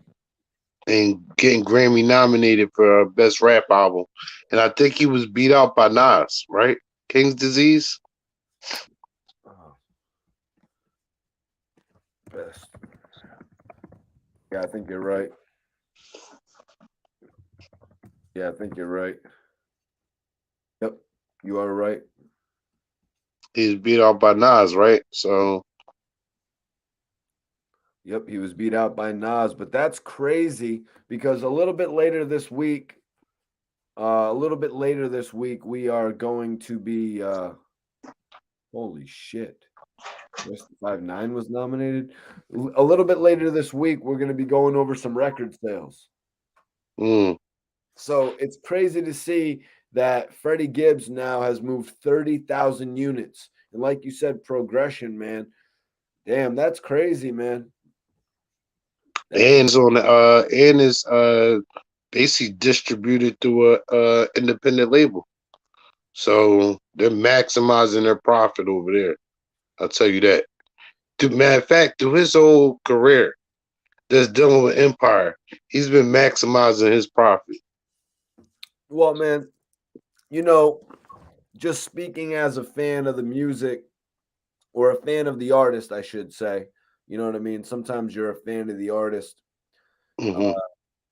I would have liked to have seen Freddie Gibbs go on to a major label, but reading through Jim Jones's history, we could tell the majority of the better parts of Jones's career was those first 3 albums. Yeah, the Koch days. Right. It was dope. It When was he wasn't dope. trying so hard, you know what I mean, to make the record that's going to fit in with all the clubs when he was just making the music naturally. Right. It's a difference. It's a difference when you making it natural and you like, man, I know I'm making we making hits over here. When you at that major, it's almost forced because the major they want the hit now, the one that's going to be next year. We want the hit that's going to be in 5 years. You know, oh, this is the sound now. You got to sound like this. You know, that might not be your comfort zone. So getting with that major, it's a lot of pressure over there, man. Yeah, so after going over that, it's just crazy to see how both artists progressed. You know, obviously, a lot of people expected Freddie Gibbs to come major onto the scene after forming that alliance with Jeezy in 2011. You know what I mean? They expected him to really pop onto the scene and be one of the biggest names and shit like that, but that just didn't really work out for a lot of Jeezy's artists. You know what I mean? Like it just didn't work out. You know, I don't know why, but he ended up on a independent label, and he never really got the mainstream push that I think. You know, a lot of people, I think, when Jeezy was signing artists, they expected him to get like the Lloyd Banks and the Young Buck treatment, like the roll out on BET. You know, Yeah, but yeah. this, No, I think that was one of his issues though. It was like you seen how 50 Cent did it with his artists. You know, even T.I. to a certain extent, you know, with his artists, it's like you get that same you're up here with me. We on the same level. You getting that same spotlight as me. And now when you rap, you're a good artist, so all that's gonna come together. And I don't think Young Jeezy was doing that. so, so all these dudes, we just read it off. Benny the Butcher, Rick Ross, they're all on his album. How did that? I mean, how do they feel about Jim Jones doing this? They just stay out of it completely, or they're like, "Wow, Jim Jones is on some bullshit." Well, no, they everybody know that the issue between them two, so it's nothing new. So is at the end of the day, it's between them two. It's not going to stop money being made between other artists and Jim Jones and other artists and Freddie Gibbs because of this issue. That doesn't just between them. Okay, so I'm looking at Capo, Jim Jones's last album, which he actually did with the homie from the Heatmakers. He actually did it with the Heatmakers. He kept it Okay. home team. This was Mhm. his first Rock Nation project, Rock Nation, Empire, and Vamp Life. He had Fat Joe on there, Mhm. Rick Ross, Cam, rest in peace, Fred the Godson. Rest in peace, Fred the Godson. Mhm. one of the men with the hottest new podcasts on the internet, Mano, Yeah, John Maynard. Fabulous, Dave East, Benny the Butcher. He has got Benny on there too. He's got Conway, Currency. So both of these guys still in 2020, 2019, that's when Capo released Rosewood. You probably already know that. But Yeah, these guys are still working with the hottest people in the industry, Rosewood. yeah. Definitely. That's why I say is good. Like I never thought about how close their careers are, and the progression of both, and to see them both in 2020, still like you said, still dealing with top tier artists. That shows the respect both of them have. Wow. So Rosewood, I got the record sales for Capo. I've got the record sales for Capo from Jim Jones. And wow. So in 2020, this day and age, Freddie Gibbs sells more than Jim Jones. Freddie Gibbs Alfredo sells 31,000 first week. Jim Jones Capo sells 21,000 first week. Mm. Hey man, the fans spoke right there. But it's good for Jim Jones to match the sales of Wasted Talent. Wasted Talent doing about 22,000 Yeah, first week in 2018, and then Capo coming out and doing the same amount first week. For Jim Jones to not have a drop like that significantly is good. and But he's still on independent. He's distributed by Rock Nation and signed to Empire, whatever way it works. He's getting the majority of the money. So that 22 is his projection any old way. So he's able to, recoup a lot of the money that, was able to be put out. So he's definitely winning, you know. He's still winning in 2020. 2022, he's still winning in 2020. Basically, when he dropped that, he's still winning. but Freddie Gibbs is having his turn right now. Freddie Gibbs has his turn. True. The Grammy nominations, he's actually getting an opportunity for his voice to be heard and to sell units, Hmm. even though it's not the Meek Mill numbers, for the successful mainstream artists, like a 250,000 in a week. Hmm. Believe me, I had those expectations as a follower for Freddie Gibbs watching back then. You know what I mean? I did. I'm not lying. No, the thing I felt the same way because I seen the potential, and I think his potential, he has the potential was still growing even now. That shows you like what he's doing. He's definitely going to be crafting up more stuff. Building a fan base, That's and what I more want to people ask are you going to next. be jumping on. Yeah, I definitely had, I've always read into the reviews of albums, and I've always looked at the sales history of artists, and always like, after what happened with Young Buck from his first album to the whole thing that happened with Dr. Dre in 2005, but then they just put his first album sold 260,000 units. He became one of the hottest rappers on the scene, and then they made him wait 3 years to release an album. They totally destroyed the momentum they created with Young Buck. Guy would have Hmm. sold 300,000 units in a week if they would have just put his material out. Ends up coming out in 2007 and he sold 150, you know? Yeah, I think they were using his material as for other projects. In some of the cases, Emmy says it's like an athlete. As they get older, they slow down. As an artist, eventually your fan base grows. We used to listen to two of the older artists as kids. Kids don't listen to the vets anymore. Um, yeah, and Mm. that's what I see happening with Freddie Gibbs. His material is growing. You could see it from 2014 when he released the Pinata Project with Madlib and sold 14,000 units. His material was just growing, but Mhm. or 9,000, whichever it was, Jesus. But Rosewood, what type of a future do you see for Freddie Gibbs as he continues? Oh, the future is bright for Freddie Gibbs. He has entertainment factor. He can put on a show. We can clearly see where him and academics, Ooh, that stuff going on. $1 You million know, he can, is in his future. yeah, he can make good music. He picks good producers, and he can rap. So the future is real bright for Freddie Gibbs right now, man. There's only one way for him. That's up. Also a note. He's a pretty good talker. Yeah, yeah. But that's what good rappers do.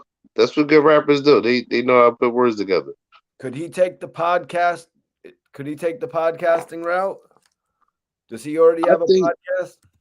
I think not now. I think eventually, like as he grows older, that can be something that he can do after he has, more experience in the industry and then doing more stuff with music and maybe other stuff. I can see him being an actor, for real, for real. I can see him doing some acting.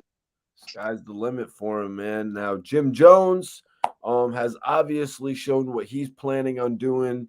Whenever I've seen Jim Jones, he's always building with new artists.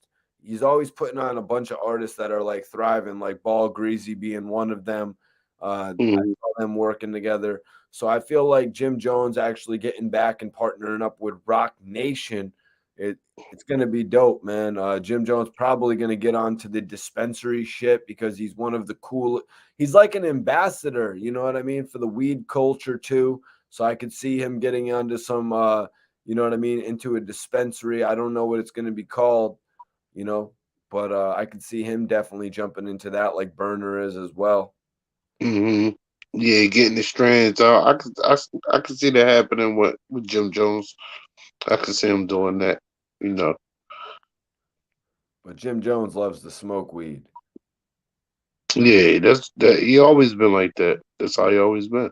Yeah, he's the biggest weed smoker in the game, and that's why I got like so much respect for him. I'm like, yo, that he is the best weed smoker in the game. He might have an issue with Offset though, man. This guy Offset just smokes like a chimney. Mhm. I'm pretty sure it's a lot of artists like that, man.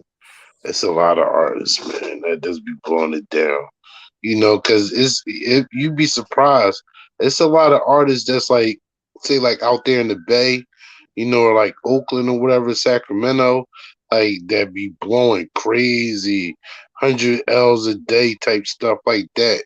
Like because Cali is just full of it. It's the land, so it's like imagine those artists. That's what how much they smoking. Hold up, hold up. Token Choke has a good comment here. He says, wait, could Gibbs leaving CTE be related to the fall of Jeezy's career and his rising? What if he was writing for Jeezy? Well, bro, the rise of Freddie Gibbs is like the numbers we're talking about just really aren't even comparable to what young Jeezy's were, man. And plus Oh no. Jeezy's earlier raps, Rosewood, the Soul Survivor, you know what I mean? All these joints I don't think they were really pumped up by raps that were written for Jeezy so much as the fact that they were just anthems with cool Yeah, lyrics. that was the Def Jam machine behind Young Jeezy. Like I said, they be having those hits kind of catered to you, and people send you over these hits and you pick through them. So that was more of that right there. Yeah, I don't think writing for Jeezy now. I kind of think where he might be coming from because Jeezy was at that time when he signed to Freddie Gibbs, hip hop's changing over. So Jeezy trying to get that new sound and still trying to stay relevant, So he's trying to really get that be around that, around those new artists, those new type of artists, get that new feel, you know, hear what the youngins got going on, somebody that got their ear more to the underground per se, and that'll definitely be somebody like Freddie Gibbs. And when did young Jeezy fall off, man? First of all, when did young Jeezy fall off? Let me see. Maybe after Church in These Streets in 2000. Let me see. Church in These Streets. Maybe it What was year was that? Church in What These year? Streets, 2015. Uh, maybe That Seen It was a All. start. That was the start right there. That I was the think it start. was, yeah, I think it was when he did the one that was like the autobiography, Seen It All. Yeah, whatever one at the church in the streets. That's when it was a done. It was done for real, for real. Seen It All, Church in the Streets. And then he had Church in the Streets, and and that sold 140,000 copies, 107,000 copies in the yep, 107,000 copies. Trap or Die 3, it was getting kind of like That's when it start. That's the decline. 73,000, but that was kind of like a mixtape, you know what I mean? They were putting it out, but the way that they were marketing the material, it was like, damn, don't you realize by putting this shit out that's not going to sell as much, you're kind of going to hurt his overall career? Because they were like, oh, screw it. We're putting out Trap or Die 3 and we're putting it out there like it would be an album. Yeah, because they were trying to go off the nostalgia factor of Trap or Die, the Trap or Die series, and they're going off people nostalgia of it, gravitating towards it. But it didn't work like that because it wasn't hitting like one or two. You didn't have the bangers on there like that. It was just like, okay. And like you said, they promoted it like an album, more like, yeah, mixtape, but they promoted it like an album. Yeah, you see, none of the other Trap or Dies are really listed like that. Wow. Because they mixtapes. Right, exactly. And then the label was like, okay, we're going to do this. Well, yo, when the joint comes out and sells 70,000 copies, like how they sort of did with Meek a few times with his Dream Chasers, and it comes out and it doesn't sell as much as his albums, it's like you're kind of going against the nature. But it's like, man, let a dude get his money, yo. Yeah, true. Facts. Let a dude get his money. After that was fire when it dropped. Yeah. Definitely. So he had Pressure in 2017. Trying to find some sales for it. Yeah, and see, they killed it because Pressure came out and Pressure sold just as much as Trap or Die 3. It sold 72,000 copies. People were done. They're like, okay, we're good. Mm-hmm. They're like, It was the decline right there. It was going on downward slope by then. yep. They're like, all right, so you're just gonna give us a mixtape.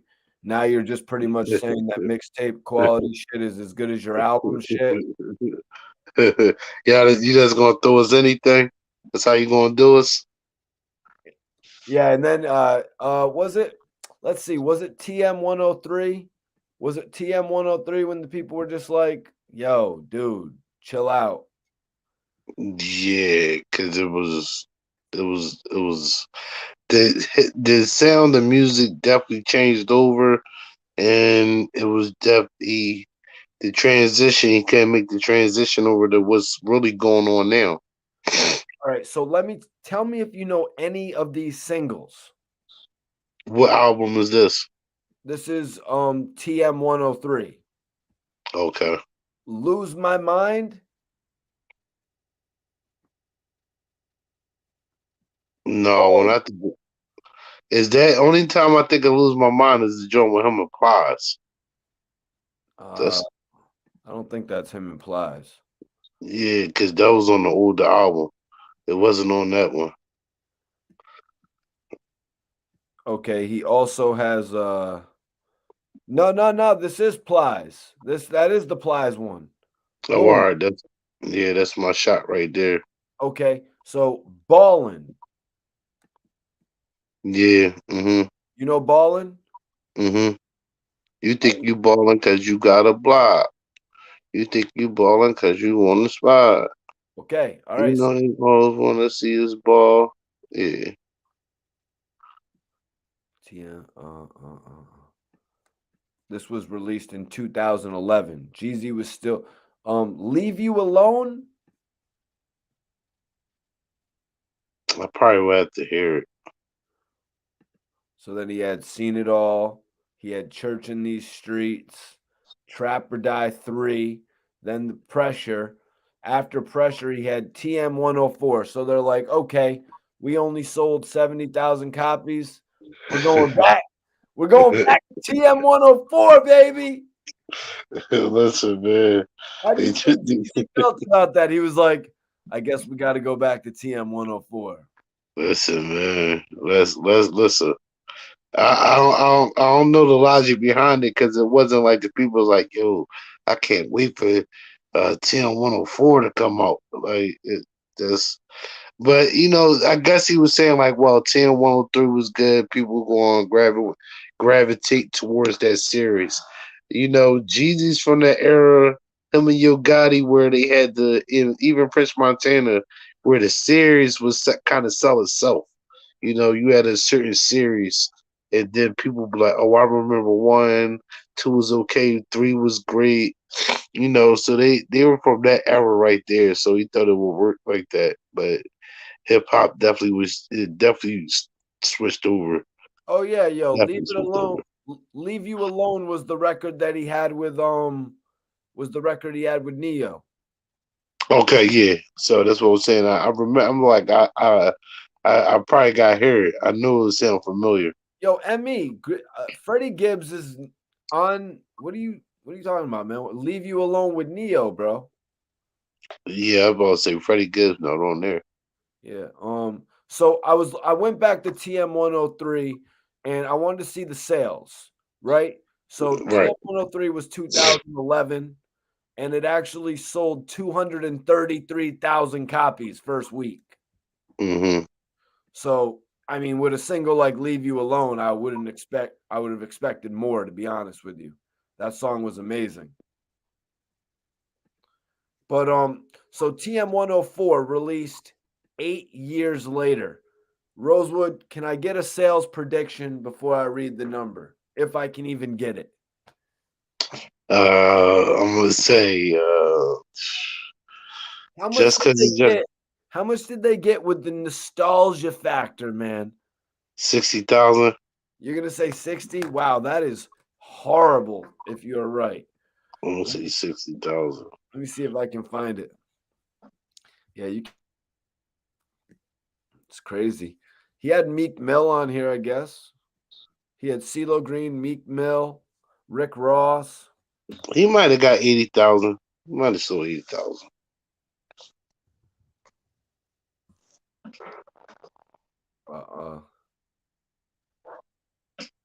Oh no. I can't see it being 200,000. Oh hell no. His first one was actually 172,000. Okay. Yeah. Let me get so the first one was 172. The second one was 352. Third one was 233. And Mm-hmm. the fourth one, which we're talking about right now. Oh God, please tell. All right, hold on. The Legend of the Snowman. Oh, Title: The Legend of the Snowman. he basically said it was over. Like the snowman out of here, man. Oh, It's done. It's over, man. The run is over. We're gonna talk about the legend of him. hold on one second. Let me see. I got the numbers right here. I'm waiting for it. Okay. It debuted at number 4 on the Billboard 200 Top 200, and the album managed. It says the album managed to sell 49,983 units in its first week, with 22,112 of that number being pure album sales. This is on Hot New Hip Hop. Shout out to Hot New Hip Hop. That's one of the best sites. Yeah, shout out Hot New Hip Hop. Definitely. They be on their job. Love Hot New Hip Hop. They put up a number of my interviews in the past.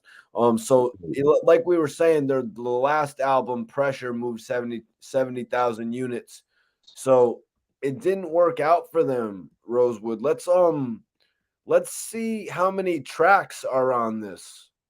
And just to give a comparison, there was 19 tracks on Thug Motivation 101. Let's see how many were on. Let's see how many. Wow. So his second album was called Thug Motivation 102 with I Love It. Let's see how many tracks were on this. Was the issue the number of tracks? Maybe. No, he had 18 tracks. He had John Legend, Ty Dolla $ign, Gunna, when nobody knew him, Rick Ross, Meek Mill, Ball Greasy, as I mentioned a little bit earlier, CeeLo Green. Singles. Let's see if you know any of these singles. One Time. Say again. One Time. I know the song. I can't think of it off back. I remember that. MLK Boulevard. Yeah. Okay, so you know some of his shit as of late. Here, let me see. Somebody was saying his second album. We're gonna get this down. I'm gonna tell you guys the order of the albums. We're gonna get it down because no, the first album was Thug Motivation 101.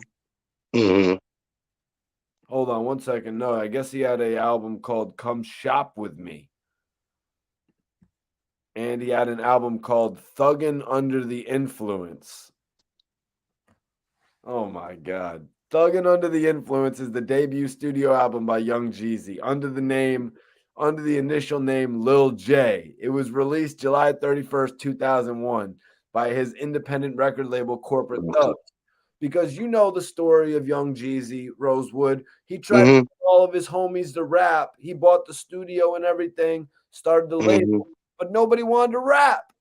Nobody wanted to rap. So he's like, I'm going to rap then. I'm gonna rap, yeah.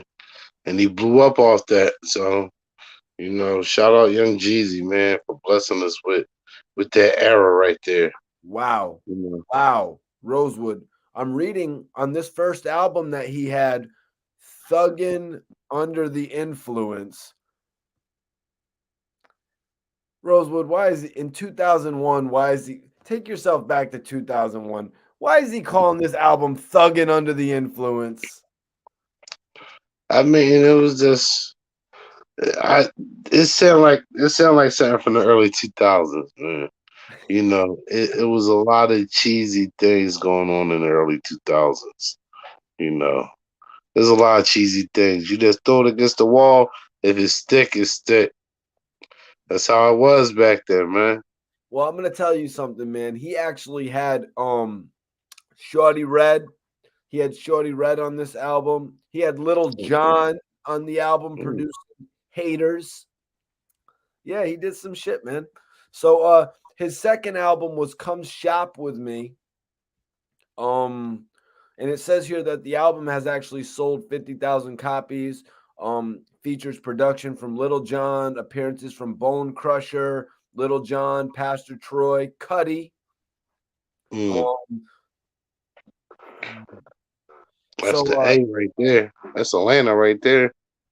And it was named after future affiliate Cameron's studio album Come Home With Me. So Come Shop With Me. Okay. Interesting to read that. What do you make of that slang there, Rosewood? Come shop with me? What's he referring to there?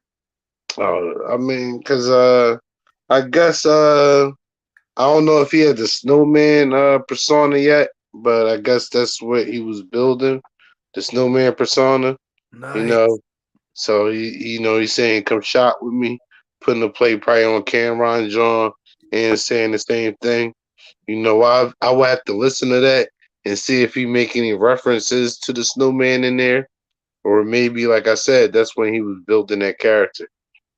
Are you going to go back and listen to this one called "Come Shop with Me," which is obviously, I Mm-hmm. think it's a little bit better of a title than "Thuggin' Under the Influence." Yeah, but no, I'm gonna listen to that one too. I'm gonna go back and listen to both of them. That's cool, man. So we get into the first and so yeah, this is only corporate thugs. Let's see if on the first album, yeah, on the first album when he signs to Def Jam for Thug Motivation 101, he Mm-hmm. actually kept corporate thugs. Mm-hmm. Mm-hmm. Yeah. Yeah. So this Thug Motivation, Let's Get It, is the major label debut and third studio album from Young Jeezy. Do you think he features anybody on here that actually worked with him on the first albums? Like, do you think he's got Little John or Bone Crusher on there? Or Shorty Red? Mm, Yep. maybe Shorty Red. Yep. He's got And Shorty Red on there. yeah, no, definitely Shorty Red. I'm not sure Lil John or Bone Crusher. He's got Akon producing. He's got Justice League producing. Jazzy Faye producing. Mr. Collie Park producing. Mm-hmm. Manny Fresh producing. Let's see who he's got featured on his major label That's dope. studio debut. Yeah, that's dope, Rosewood. Though that's a list of producers that you think would be dope on a major label studio debut. Mm-hmm. Oh yeah, man. All of them. And at that time, that's dope right there. Wow, he actually had Jay-Z on Go Crazy. He had Mm-hmm. Last of a Dying Breed, and this is in 2005. He's got Young Buck on his album from G Unit. Mm-hmm. Ti and Little Scrappy on Bang.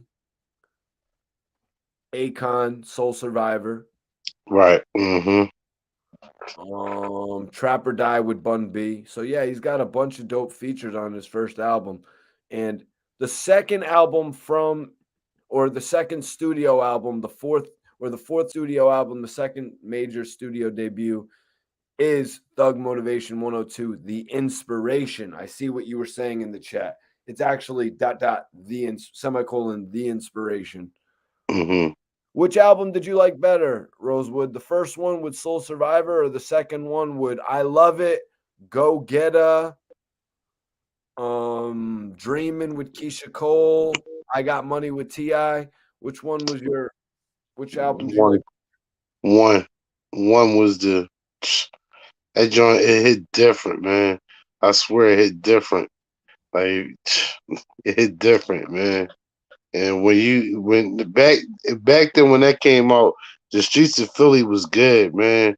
It was good times then, man. You can tear Broad Street up, go to South Street, breeze through there with the system blasting.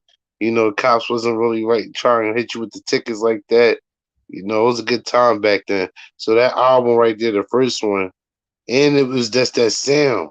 Sonically, that album. If you had a system in your car, that is knocking through the whole block. So Jeezy was able to capitalize on that sound I'm and the sorry, voice man. and the ad libs. I was a big go getter guy. I was a big go getter guy. Oh, You know what I okay. mean? It's me You against the state. They're calling me Will Smith. The thing on my side, they call that Jada. see, the I'm second, the balling second right one did now. too. But one is just like that's the streets right there. One is the streets for real, for real. And it was just different. It was just different. But Rosewood, we can get to that later. You gonna get the Jeezy voice. So third album, The Recession. Why does Jeezy break away from the Thug Motivation title? I think he was just trying something new, because that was like, the street anthem and all that, and he was growing at the time. He wasn't the same artist as he was from the first and second album. He grew, hip hop grew, things are changing at the time, so he's trying. different things, putting the projects together, you know, stepping away from just saying I'm just a street rapper or a rapper that just talk about trapping all day. I got more substance than just that. So I think that's what that was showing right there, the recession. So he takes 3 years to make his next album, Thug Motivation, to follow up the recession, Thug Motivation 103. And in this time Mhm. frame is when young Jeezy actually signs Freddie Gibbs. Now they're saying that Freddie Gibbs actually features on Thug Motivation 103, Hustler's Ambition, but I can't actually find it. If anybody can find the record that Freddie Gibbs is on there, other guests on the album include Freddie Gibbs. Let me see. What song? Hmm.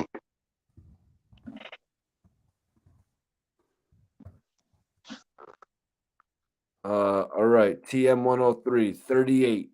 The song is called 38.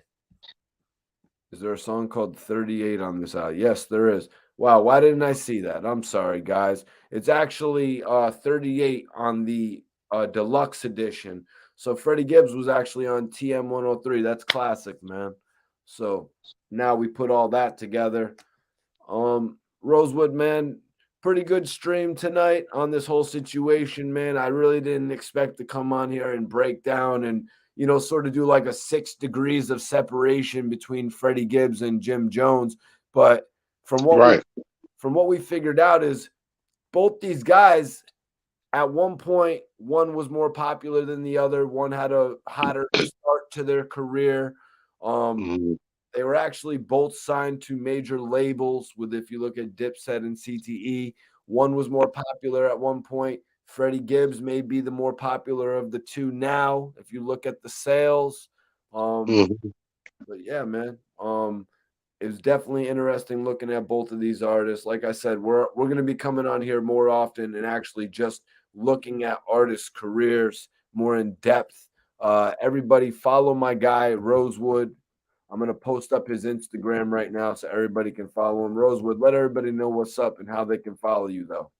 Listen, man, everybody hit me up on the gram, spill underscore ENT, man. You can also go on the website, spillentertainment.com.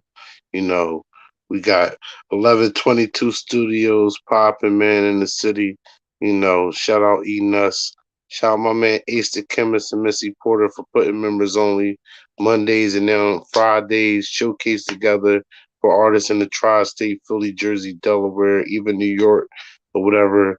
We just had a good battle in the city. Bill Collector, Tay Rock, Geechee Gotti. We got some good things popping off in the city, man. So, hit me up on the gram, trying to do some business. Or you just trying to see what's going on in the city. Yo, doesn't Ines have some cheesecake out or something like that? Yeah, actually, yeah. Ness actually has his own cheesecake line out. Ness Philly cheesecake, and it's good. It's definitely good. I was, You have we some? yeah. That what did I? How can you I buy brought that? he got like the little ones, and then you could get like a regular size like pie. So Nice. the other day, my man Black, shout out my man Black down at 1122. He was slicing up the pie. Everybody's running trying to get them a slice. Man, sure I have my plate right there. Let me get that joint real quick. Before the show. So definitely shout out Ness, man. Definitely doing this thing with the cheesecake, man. And definitely got a battle coming up. I forgot who he's battling, but he got a battle coming up too. So he's definitely doing the music thing and the battle thing. I salute anybody that can do both. Definitely, man. So definitely everybody check out Spill ENT to see what's going on in the city of Philadelphia, man. Y'all know what it is, man. My boy Razor be home soon. Y'all already know what it is. It's the big honorable over here, man. Shout out my guy SB Twiz in the city, man. My G Bond Simmons, the local legend, man. And also my guy Mikey T and Report Card Radio for holding it down. Y'all know what it is. Only one way, and that's up. But yeah, everybody, I want you guys to follow me as well. Hit that link, Follow me on the gram. Everybody that follows me, I will follow you all back immediately. Need y'all to follow me back so I can stay in tune with everybody. Trying to find this.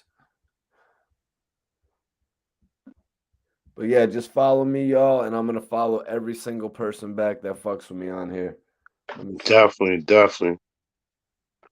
Okay, okay. Here we go.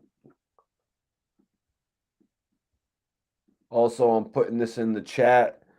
Skinny from the 9 has some new weed. Skinny from the 9 from New Jersey. I'm gonna post up the gram right now for his new weed strand. It's called Shop Up. It's called Shop Pack 9. Everybody go check that shit out. Okay. They got some shit up on there. Y'all, if y'all mess with Skinny from the 9, he actually was signed with LA Reid at one point for this label called Hitco. Jennifer Lopez signed there. Yeah, facts, facts. And then you probably know, Rosewood, Skinny from the 9 actually just started messing with Soulja Boy. Yeah, yeah. Yeah. So, over in Jersey, the weed is legal all the way around the board. So I definitely see him, getting a strain over there, because it's legal, recreational, and medically in Jersey now. What? Are you serious? Yeah. Mm-hmm. We legal as shit in New Jersey. And smoke all you want in Atlantic City now. All on the boardwalk. Oh shit. Plastic bags are illegal in New Jersey, and weed is legal. So so this weed pack 9 is lemon cherry. It's indica.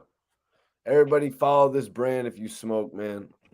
I'm gonna go next time I'm in AC. I'm gonna go in the dispensary and see if they got some. Yeah, they just created it. It's just dropping like now. So I told Skinny from the 9 I was gonna mess with his chronic brand and shit. Since we're always smoking here on the show and shit. Yeah, I'm gonna try it out when I go to Atlantic City. I'm gonna try it out. Everybody go spam Skinny from the 9 right now. Tell him Mikey T and Rosewood sent you. I'm gonna try this pack out. Everybody go spam that boy Skinny from the 9. Let him know you mess with him. He's got a new record dropping as well called No Thought. He's got a joint called No Thought dropping. It's kind of crazy how everybody is using that little No Scrubs shit right now. The No Scrubs record is like coming back.